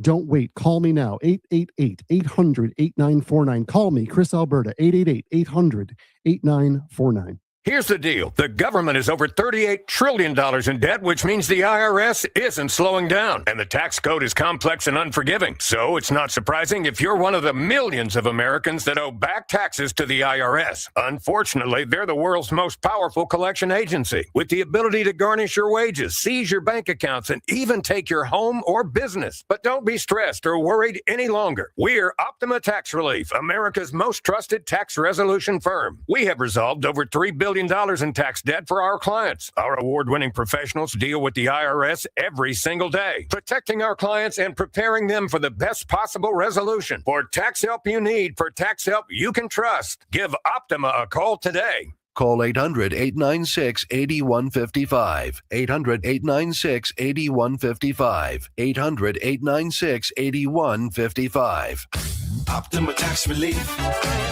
Some restrictions apply. For complete details, please visit OptimaTaxRelief.com. Make your weekend great with the Great Michigan Weekend. Jim Harper and Cam Carmen, Saturday mornings 8 to 10. Stream 760 WJR live on the WJR app or at WJR.com. At Average Alice Furniture Warehouse, our sofas have cushions, our tables have 4 legs, our recliners recline. So come on by for a perfectly average experience. Cumulus Digital doesn't stop at average. We work with more than 4,000 local businesses every month, delivering campaigns that beat industry averages by over 25%, driving real, measurable growth. You're not average. Your results shouldn't be either. Visit cumulusdigital.com to start outperforming today.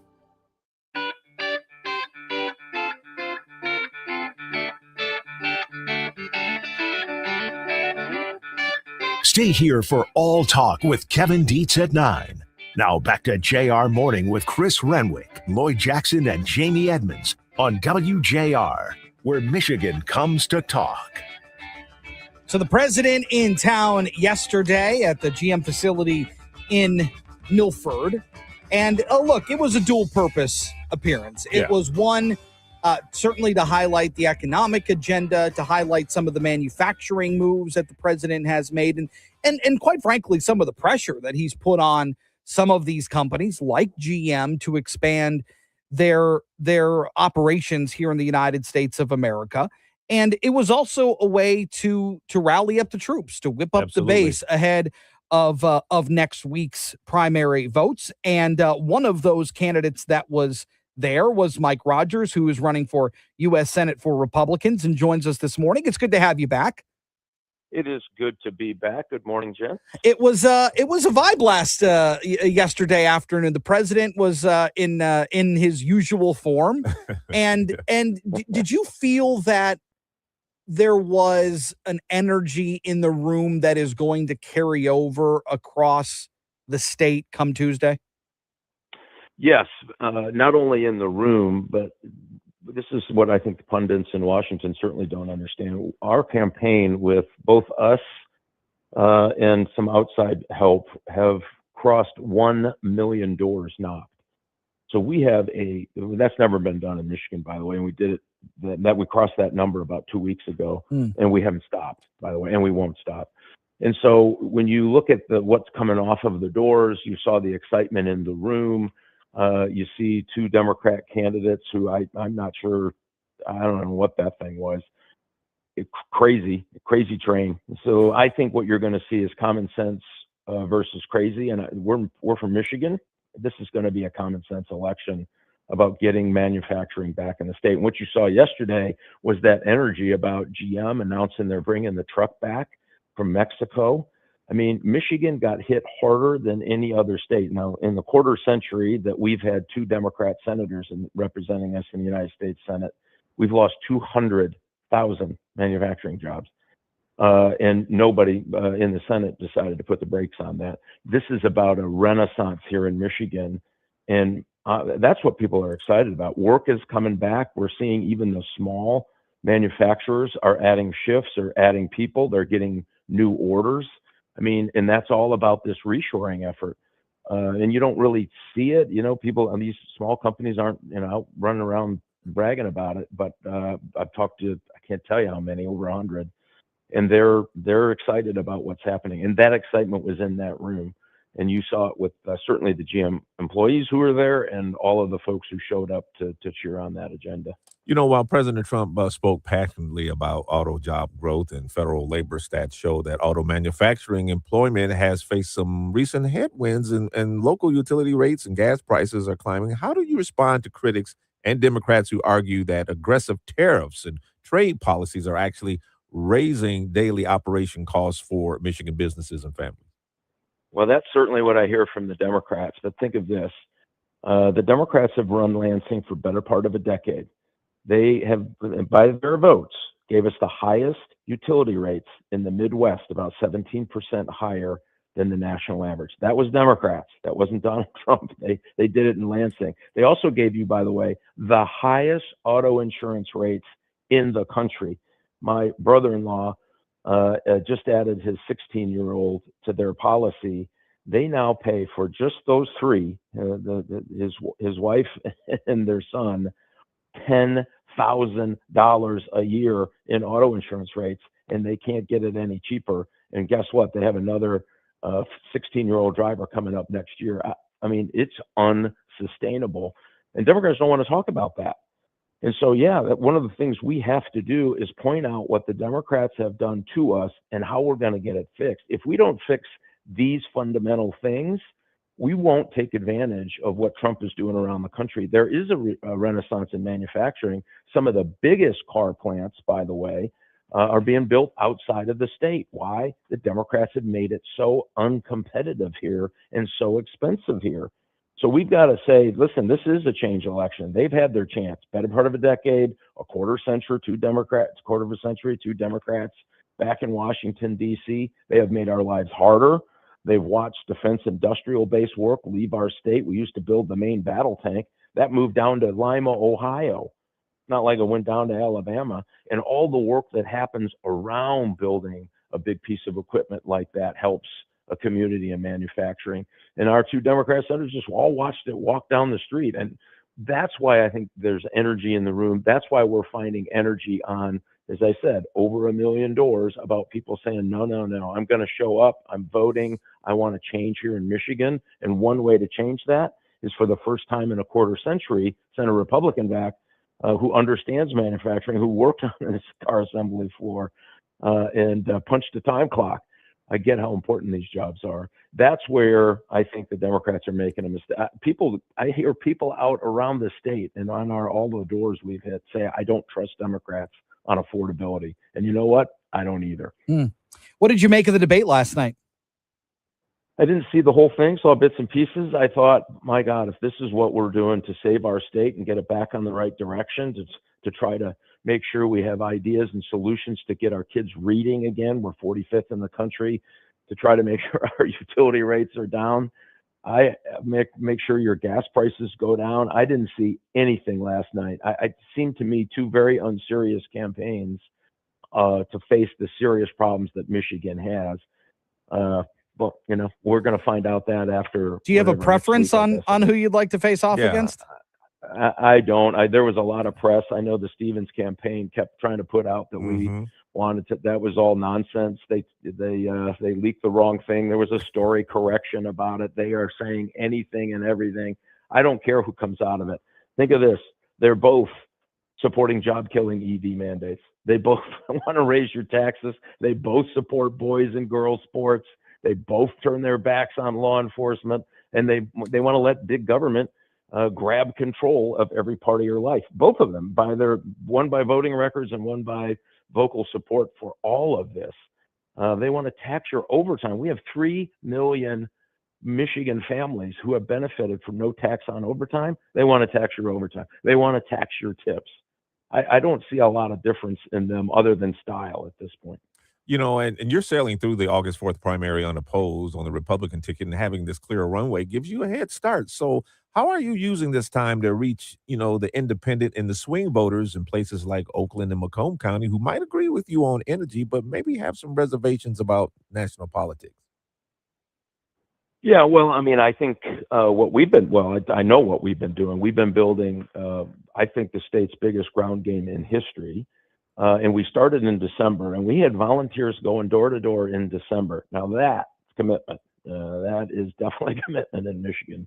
And that's how we hit this huge number of voter contacts at doors. And that's going to get bigger. Matter of fact, by the time we get to September, we'll have 200,000 doors a week. And by the way, that's not just Republicans, that's independents. We're talking to independents. We've got some digital ads up. It looks like we're not doing much on TV because the Democrats have, think of this, 7,000 points a week, and normally you would have in a campaign like this about 1,000 to 2,000. One particular candidate has 7,000 points a week on TV. I've never seen anything quite like it. $60 billion million in a primary. So what we're doing is out actually talking to people. I've traveled the state. We meet with independent groups. We're spending a lot of time in conversations all across the state. We have solutions on housing. We have solutions on our kids not reading in the 4th grade. We have solutions for energy prices to get prices down, and putting SHOP back in school so that we have a next generation of really successful skilled trades coming out so that we can continue to build in high-end manufacturing. We actually have solutions. We're talking about those solutions.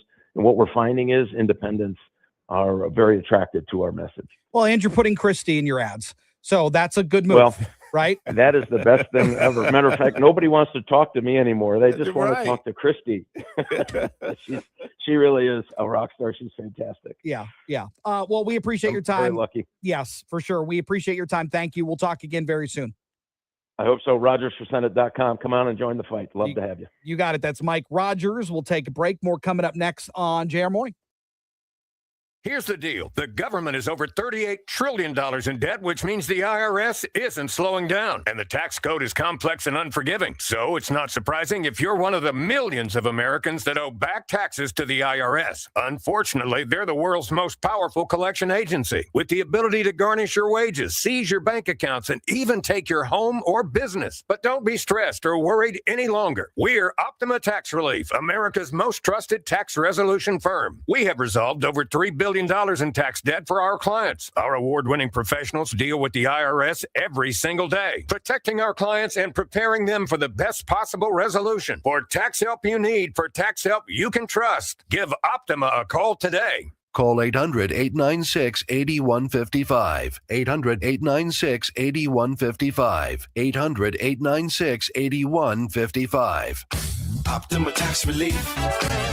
Some restrictions apply. For complete details, please visit OptimaTaxRelief.com. Download to see if you qualify. Not all customers will qualify. Transfer fees may apply. No Albert subscription required. Albert is not a bank. Albert Instant Loans are issued by FinWise Bank, member FDIC. Not an actual client. Terms apply. Kylie, what's wrong? I just got hit with a car repair bill. I'm behind on rent, and I feel like I can never save any money. Have you tried the Albert app? Albert is your financial assistant, helping you find ways to save and create custom budgets to actually grow your money. Plus, you can get up to $10,000 for big expenses, or advance up to $1,000 fast when you need cash right away. Albert can get me up to $10,000? Exactly. Albert spots you in a pinch and helps you grow your money in the long run. I'm downloading Albert right now. Download the Albert app and use promo code DEPOSIT to borrow up to $10,000 for whatever you need. The Albert app helps you budget better and save more money so you reach your financial goals faster. Download the Albert app right now and use promo code DEPOSIT to borrow up to $10,000. Use code DEPOSIT to borrow up to $10,000. The highest performing school facilities start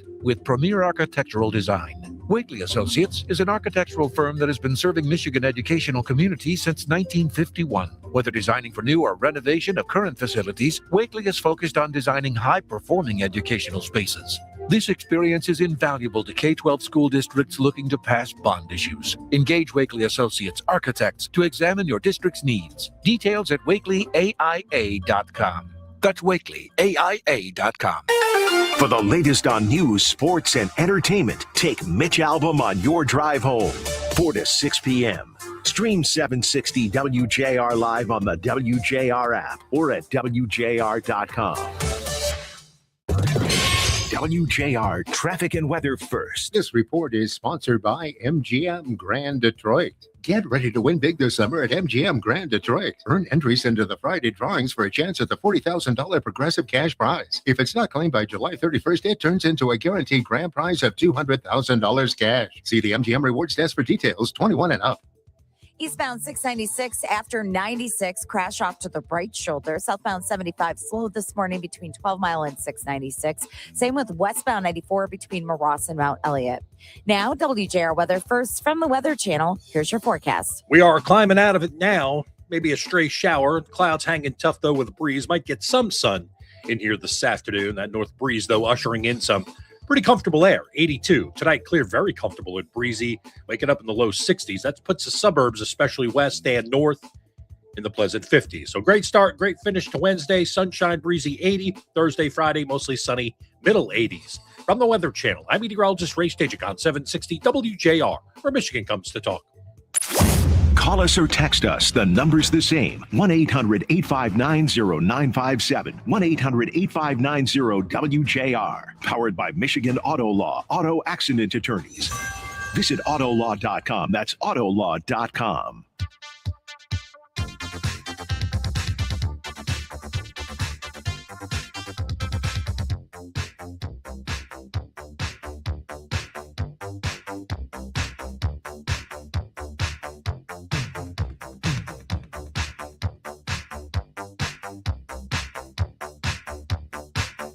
So Schoolcraft College, they're doing some unbelievable stuff. And when you talk about an agreement that brings about the trades in a way that we haven't really seen in quite some time.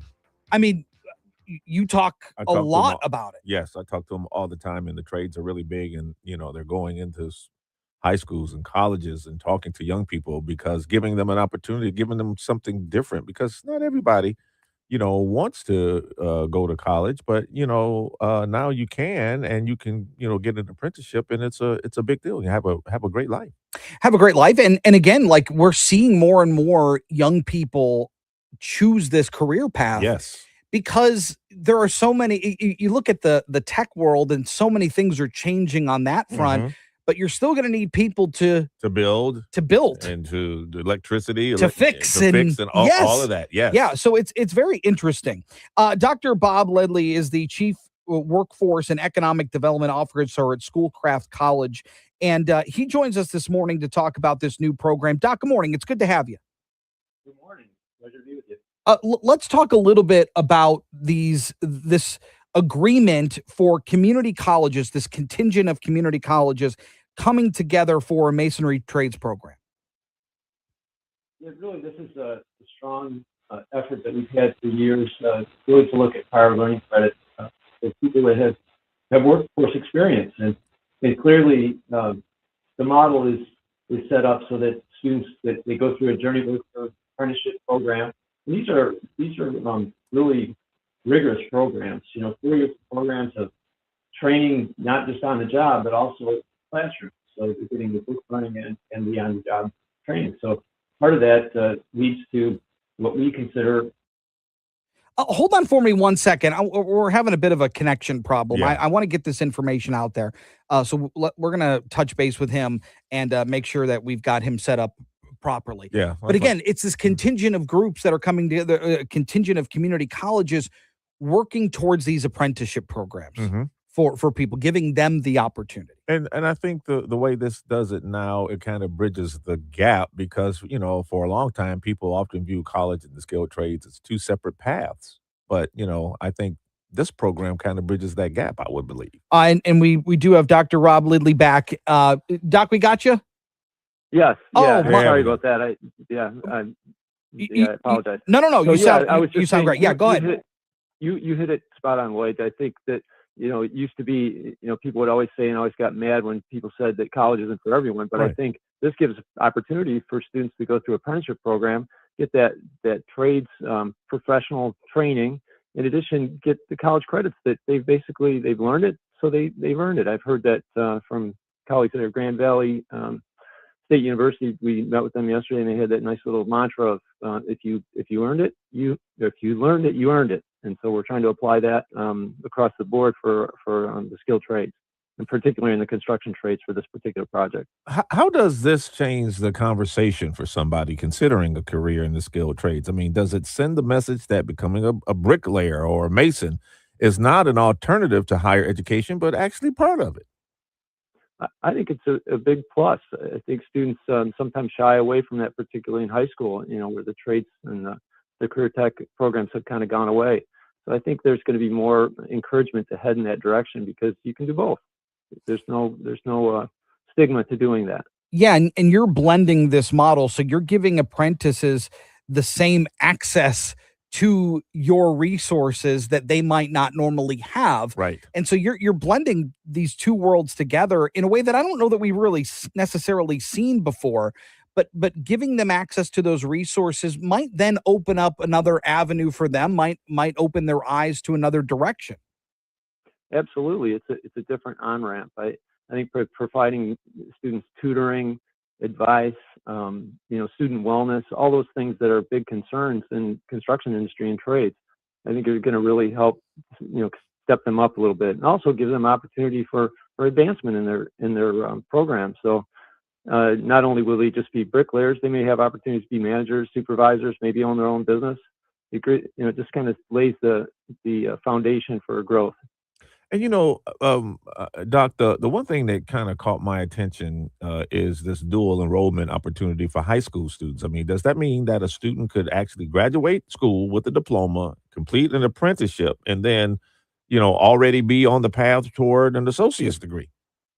That's what we're going to be working toward. We already have programs at Schoolcraft where they can go 13 years, for example, in computer science, get an associate's degree, and they're on their way. They basically have credits that are free. So we work pretty hard to have programs in computer science, business, and just general associate's degree.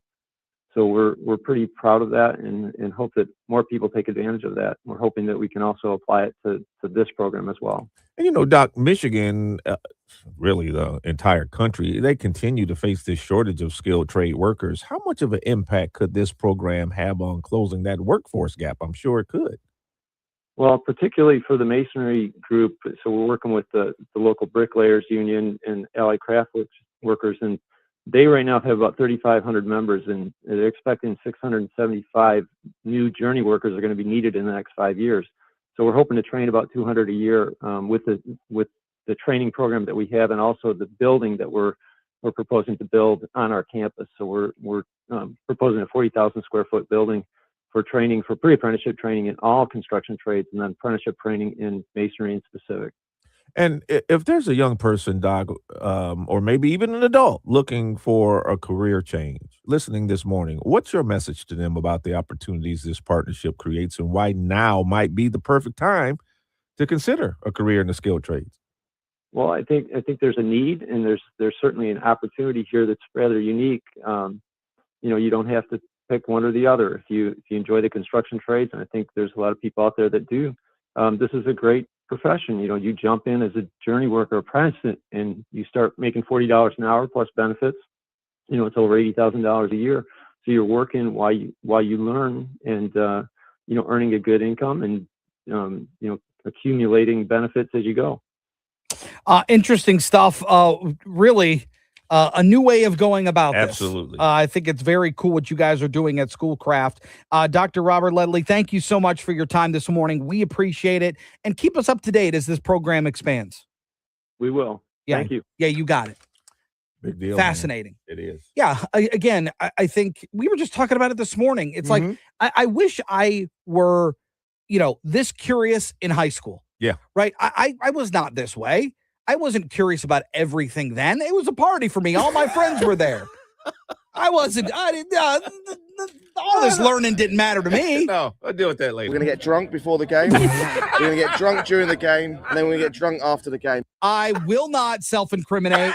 How dare you put me into that position? I plead the fifth. How dare you put me in that position? Never did that happen. You didn't say that. You went... I just said it was a party. Okay. 8 o'clock hour coming up. Share morning.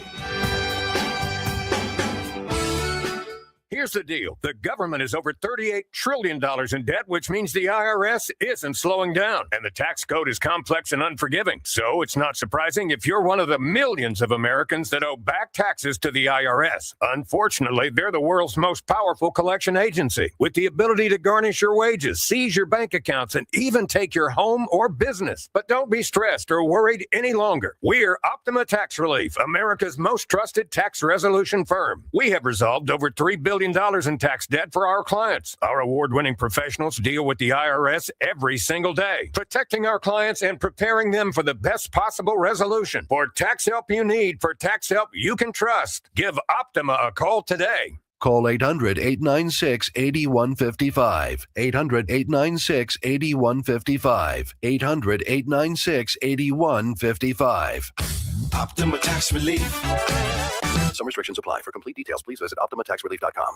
The Rocket Classic returns July 30th through August 2nd at the historic Detroit Golf Club. tickets are selling fast. This is the one you want to show up for, because at the Classic, you're right there, up against the action, along the fairways and greens of a beautifully restored course. It's world-class golf, remixed with music, food, and the soul of Detroit. The Rocket Classic, presented by Alumnify, undeniably Detroit. Grab tickets while they last at rocketclassic.com. News updates anytime at WJR.com. Your child's education is the foundation for tomorrow's leaders. Listen every Sunday at 3 p.m. for School Talks, hosted by Dr. Robert Livernoy. A conversation on all things education, from parents and students to educators and policymakers. School Talks is dedicated to in-depth discussions and analysis with experts on a wide range of topics in education. Sponsored by Clark Construction Company, thoughtfully planning and building educational facilities to foster innovation where students and faculty thrive. Visit clarkcc.com. WJR, Detroit. Saying goodbye to a late senator. I'm Dave Anthony, Fox News. They'll do that this morning and then this afternoon in Washington, honoring Lindsey Graham. In about a half hour, a hearse will bring Graham's flag-draped casket here. It's one final visit for Graham to Capitol Hill.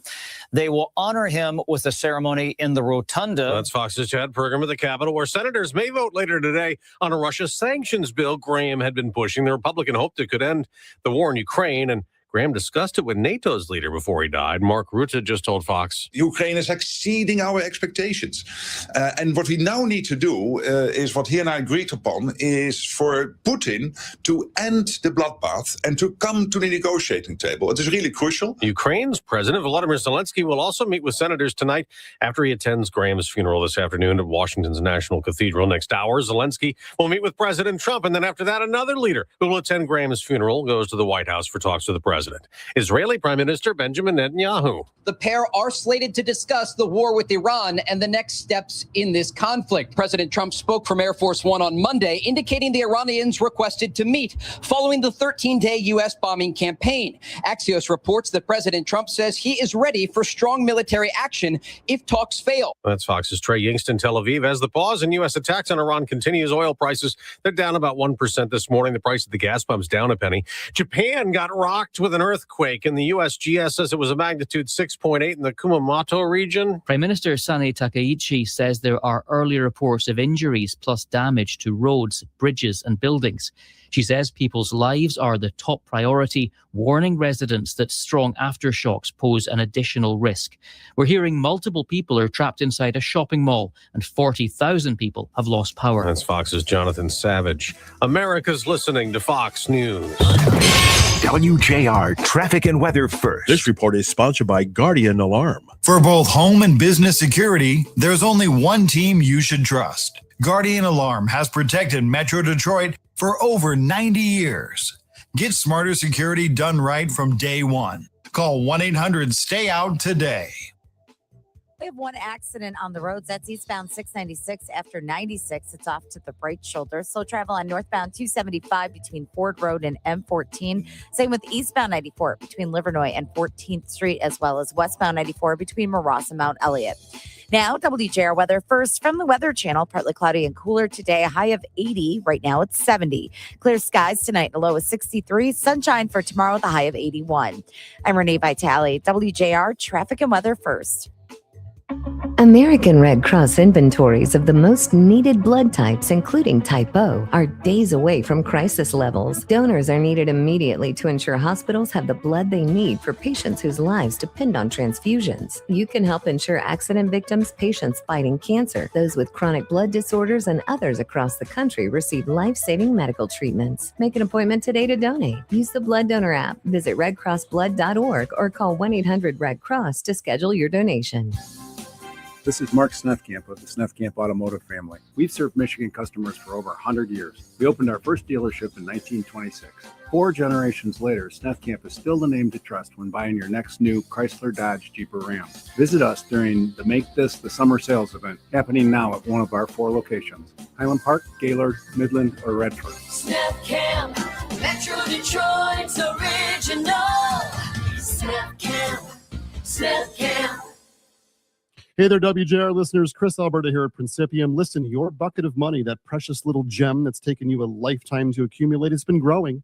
And if you're anything like all of my clients, you were worried that it might not be enough to supplement your retirement, especially if the markets have a downturn.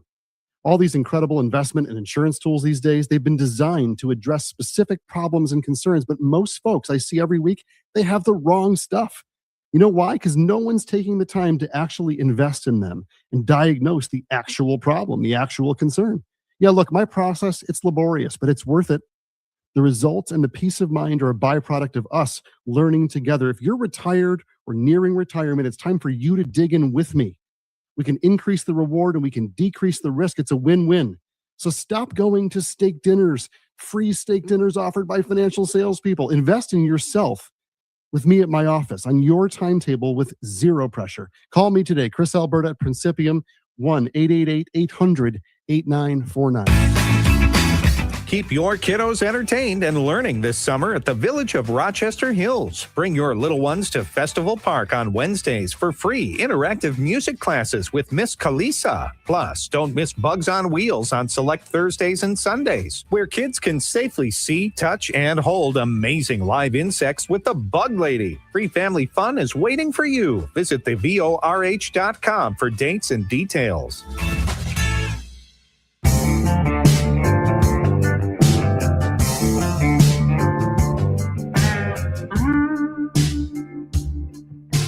It's another JR Morning with Chris Renwick, Lloyd Jackson, and Jamie Edmonds on 760 WJR and streaming on WJR.com, where Michigan comes to talk.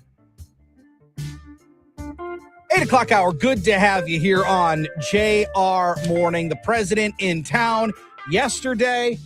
He says that he's the first president to visit the GM Proving Grounds as a sitting president. I'm honored to be the first sitting president to visit one of the most storied places in the history of American auto making, and that's the world famous General Motors Proving Ground.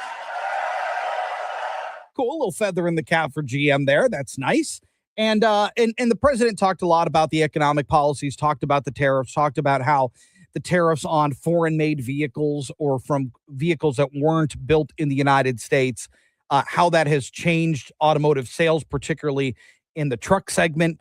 And he touted that. He talked a lot about the tariff policy at large and bringing manufacturing back to places like Michigan, bringing back manufacturing to the United States. It was obviously a major focus for him yesterday. And also, we had a debate yesterday. Yeah. What do you think about that, sir?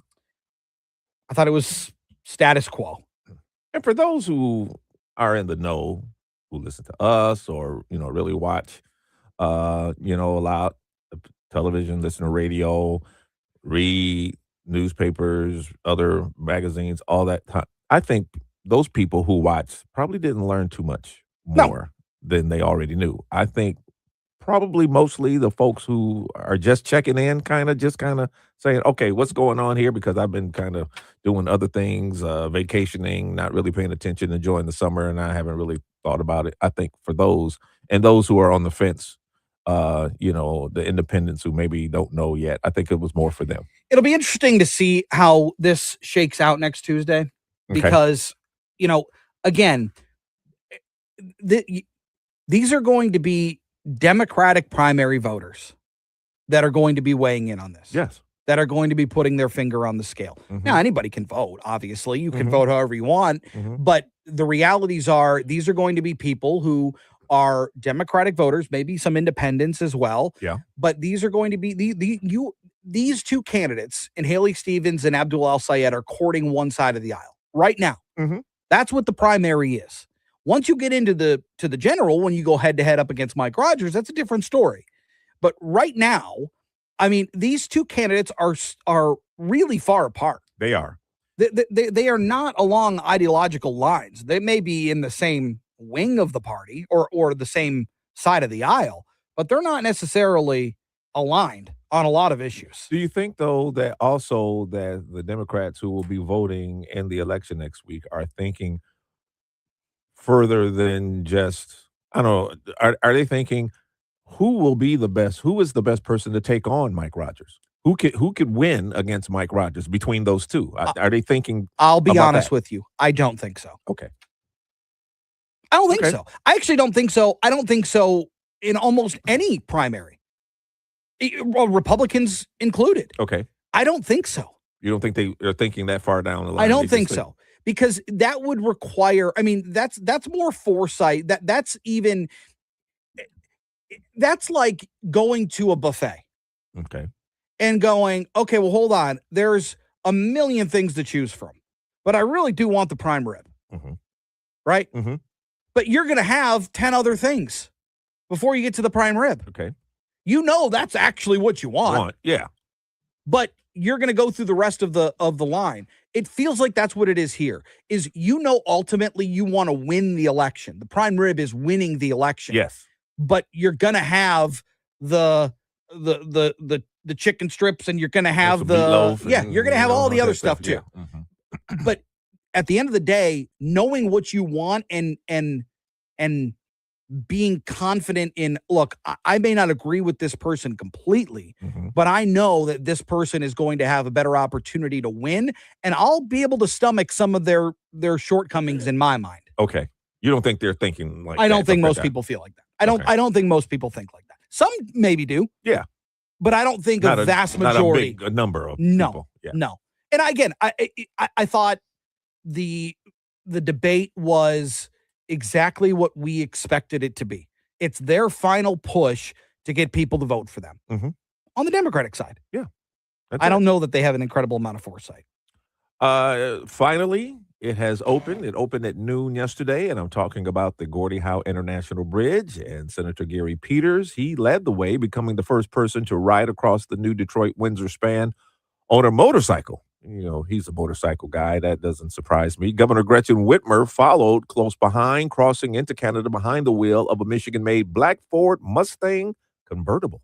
Well, you know what? I haven't driven in a number of years, so the fact that I got a chance to do this morning was really fun for me personally. I love driving a car like a Mustang and getting to see this. You know, there's so much symbolism about this bridge, and just even the safety aspects of it that are shaped like hockey sticks in honor of Gordie Howe is really something that's very cool. She praised the multi-billion-dollar project, calling the cable-stayed span an engineering marvel and a symbol of long-standing partnership jointly owned by Michigan and Canada. The bridge is already the largest trade crossing in North America. It features 6 travel lanes, multi-use paths for cyclists and pedestrians, and dozens of new inspection booths to keep international traffic moving. Good news.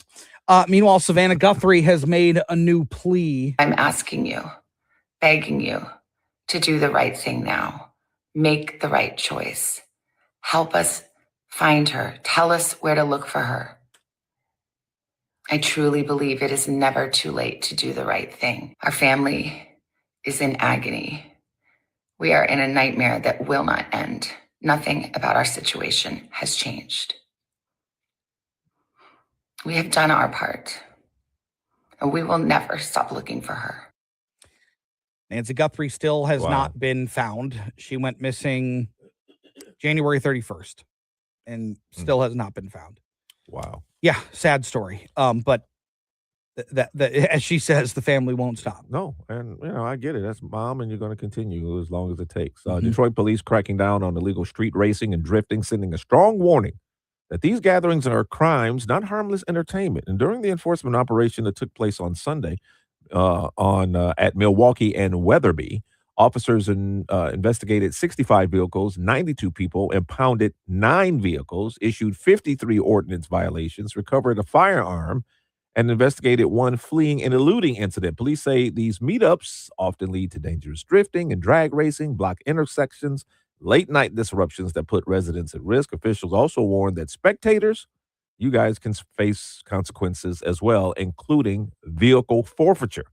Investigators say they've already identified the driver who fled the scene and are actively searching for that person. See, and that's another thing. A guy flees the scene. You don't have to chase him. You look at his plate, and you just, meet him at the house when he gets there. Mm-hmm. And nobody gets hurt. Right. Tigers lost yesterday 8-5 against the Orioles down at Comerica Park. That's 3 L's in a row. Not ideal as we get towards the trade deadline. But they get another shot at it tonight. 6:40 first pitch down at Comerica Park. 8-5 was the score yesterday, but the Squirrel. That was the highlight.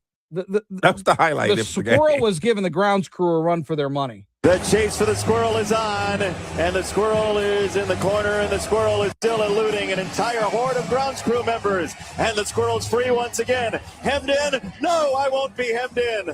I have freedom on my mind. Trying to go between the legs, and eventually he gets away again and hops through the towel and hops through another towel. The commentating was the best. I mean, is there anybody better? No. Nobody. Is there anybody on planet Earth better? No. The squirrel may be part of the Tarek Skubal trade. He's got a lot of speed. Got a lot of speed. I'd love to see that speed on the base paths. Wow. And I mean, he runs through people's legs. He avoids contact. It's great. It's unbelievable. Be a nice running back. The best part is Bill Miller came on after they caught the squirrel, and he goes, just want to thank the Tigers ground crew. Thank you very much. Give them a round of applause. They deserve it. And the crowd booed Bill Miller. Really? They deserved it, though, man. It took all of them, but that squirrel, man, it'd be a good running back. I love it. I love it. Coming up on the other side, Linda McMahon joins the show, the Secretary of Education. They've launched a new probe into Ann Arbor Public Schools. We'll tell you about it coming up. It's JR Morning. Michigan summers mean outdoor adventure and fun, but high temperatures, well, they shouldn't break your budget. Count on Consumers Energy to help you make the most of this season and your budget with tips and ways to save. Making small changes like shifting some energy use to the morning or evening, raising your thermostat a couple of degrees, doing laundry at night or on the weekends. That can all help you lower your bill while keeping your home comfortable.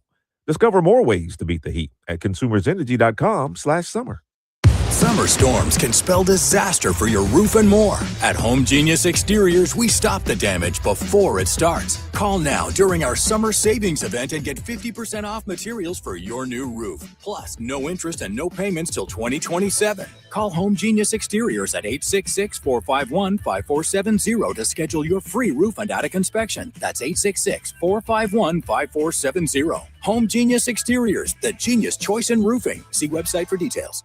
Here's the deal. The government is over $38 trillion in debt, which means the IRS isn't slowing down. And the tax code is complex and unforgiving. So it's not surprising if you're one of the millions of Americans that owe back taxes to the IRS. Unfortunately, they're the world's most powerful collection agency, with the ability to garnish your wages, seize your bank accounts, and even take your home or business. But don't be stressed or worried any longer. We're Optima Tax Relief, America's most trusted tax resolution firm. We have resolved over $3 billion in tax debt for our clients. Our award-winning professionals deal with the IRS every single day, protecting our clients and preparing them for the best possible resolution. For tax help you need, for tax help you can trust, give Optima a call today. Call 800-896-8155. 800-896-8155. 800-896-8155. Optima Tax Relief.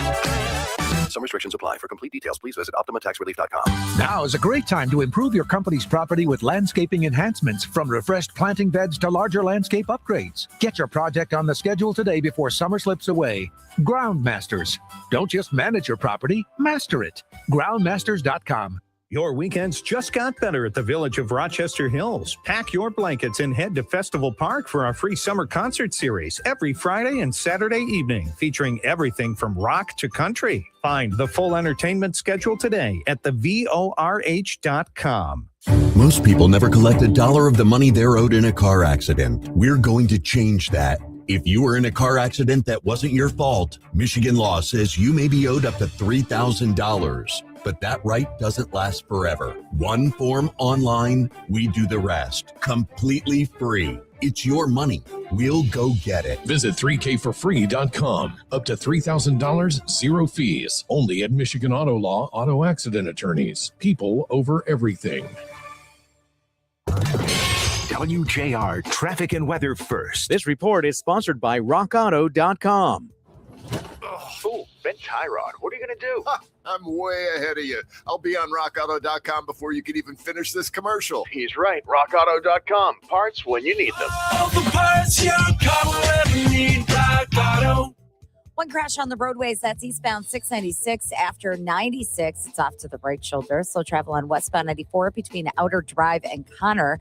Southbound Woodward between Normandy and 13 Mile. 2 left lanes are closed there. That's in place until 11 o'clock this morning. Also, the right lane closed on southbound Gratiot between 94 and 13 Mile until tomorrow. Now, WJR weather first from the Weather Channel. Here's your forecast. All right, good-looking weather now settling in behind the front, and as we continue to push on through the day, we'll continue to see what looks to be much quieter weather. Not much severe weather yesterday. A lot of it stayed well off to our west. Now we're looking at sunshine developing probably later today, low 80s with a gusty north breeze. Tonight, clear, breezy, and cool. Lows will be in the low 60s, 50s, suburbs. Sunshine, a north breeze, and 80 tomorrow. Thursday, Friday, mostly sunny, high close to 85. From the Weather Channel, I'm meteorologist Ray Stagik on 760 WJR, where Michigan comes to talk. Coming up at 2 o'clock on JR Afternoon, the day after the U.S. Senate debate in the state of Michigan, Haley Stevens will join us in studio post-debate in our 2 o'clock hour. Also, we'll revisit the president in Michigan, what he had to say, and if he made any news. 760 WJR.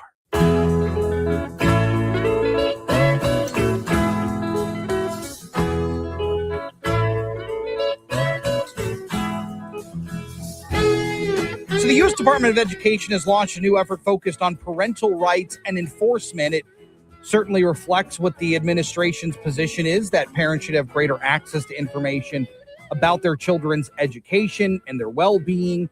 And this initiative builds on other actions at the federal level aimed at ensuring that school districts comply with the Family Education Rights and Privacy Act, FERPA, and that gives parents access to educational records. And a school district right here in the state of Michigan, Ann Arbor, is being looked at through this DOE probe. Linda McMahon is the Secretary of Education and joins us this morning. Madam Secretary, it's great to have you back. Thanks very much. It's good to be back with you this morning. Well, let's talk a little bit about first why the probe, why go through this new effort, and what specifically Ann Arbor drew the attention. Well, I can tell you, and thanks so much, for having me on this morning.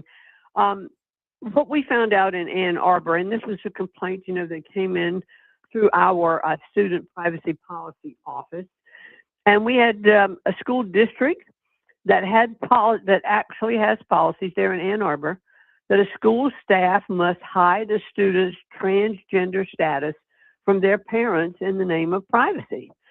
And that's just ludicrous because under the federal FERPA law, as you just mentioned, parents have the right to those records, parents and students. Schools are the custodians of those records, but parents and students are the ones that have the right to come in and review those records at any time. And they're the only ones who have the right, to make changes in those records. And so for the school to be told to intentionally keep this information from parents is absolutely not only it's against the law to do that. I know critics of these kinds of investigations, Madam Secretary, argue that schools are often, they're trying to protect vulnerable students and create safe learning environments. How do you respond to concerns that increased federal scrutiny could make educators hesitant to support students in difficult situations? Well, if you think about this, it's common sense. You can't dispense Tylenol at a school to a student without having permission from their parents. And most of the time, that is written permission from parents that schools can dispense that, any kind of medicine like that. And yet, to an issue that is so incredibly sensitive to a child's development, like transitioning from one gender to another, that a school is saying that they must withhold those records and not make parents aware of them. It defies common sense, but it's also against the law.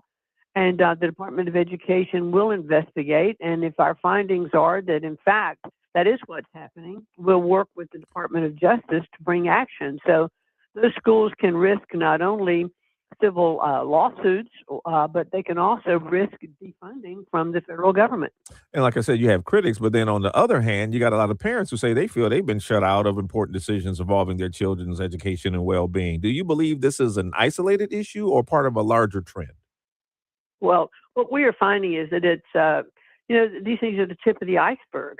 when it comes to the abuse of trust that's happening in schools. And we are just becoming more aware of it, and more parents really are raising these issues and coming to, coming to the Department of Education or to the Department of Justice, also bringing it to the attention of local school boards, et cetera. So I just think it's incredibly important for parents to know their rights. And Sunday kicked off National Parents Day, and so we're extending it in Department of Education National Parents Week, and we are bringing some focus, just like through this program this morning. So thank you for the opportunity of making parents aware that they do have the ultimate rights. Children don't belong to the government; they belong to parents. Yeah, and I was going to ask how. I think you said this tip came in from a parent. How much do you rely on those parental tips? I have to imagine it would be very difficult from a DOE perspective to find these isolated incidents, but how much do you rely on those tips from parents to come in order to find instances like this? Well, it's pretty, excuse me, it's pretty significant because we are not monitors in all the schools across the country. Clearly, that's not the role of the Department of Education, but our role is to make sure that those policies are being followed. And so we are always encouraging parents, understand your right as a parent to go into a school and demand to see the records. And if they're withheld from you, or you don't find that they are in compliance with what your child is telling you, and we've had an incident that wasn't in Ann Arbor, but it was in another state, of where the parents actually found out that their child was being transgender through an email that came to them about their female daughter, and was referred to all through the memo as he or him. And so these are just things that parents have to be aware of and alert to. Parents are the best advocates for their children, and they really must be involved in what's going on in their schools, because schools are taking on roles that they never used to have before. And it is just not right to assume that they are the ones who have the responsibility for the child and not the parent. Do you have the manpower at the department to track down all of these tips that come in? We certainly do investigate them, and then we work with the Department of Justice as well. And so we are absolutely investigating all the ones that come in. Interesting. Secretary of Education, Linda McMahon, thank you for your time this morning. We know you got to run, but we appreciate you carving out a couple of minutes for us this morning, and we'll continue to follow this and keep us up to date on it too, please. Thank you so much. Thank you for the time. Yeah, you got it. I mean, listen, I would want to know. I would want to know if something like that was happening. Just like she said, even with medication, you got to get permission from the parents, man, to get medication. Well, man. I think at the end of the day, anything that my kid is doing in school, yes, I want to be I need to know. alerted to. Absolutely. And it doesn't even have to be about transgender issues. I mean, about anything. I mean, it's funny. There's been a couple instances where we'll get a call like, Henry bumped his head today. He fell off the chair. He's fine, but just wanted to give you a heads up. Mm-hmm. And it's like, I remember thinking a couple of times, why did we need to know that? If he's fine, he'll come home and tell us he fell off the chair. Yeah. But on the flip side, I'm happy they make the call. Absolutely. Because, I mean, he said he's fine, but it could turn into something else, but at least you know about it. At least you can say, well, how come somebody didn't call me? Right. Because all of a sudden, if he comes home and he's like, my name's Steve, and you're like, oh, we got a problem here. Exactly. What happened at school today? Right. All of a sudden, he thinks he's somebody else. This is a problem. You know what I mean? Like, at least that way you know what happened. What happened. Yeah. So I think I'm a big proponent of parents being incredibly involved in what their kids are doing in schools, whether that's making sure that you're doing the due diligence to sit home with them at night and doing their homework or reading a book or whatever it is, or getting information from your school, from your teachers, from the administration to make sure that things are going proper, things are going in the right direction. Absolutely. So I'm a big proponent of that. And if there's laws being broken, I mean, that's a whole other, that's a whole different other different ball of wax. Coming up on the other side, the Stevens El Sayed debate was last night. We'll talk to Craig Mauger after Detroit News. It's next on JR Morning.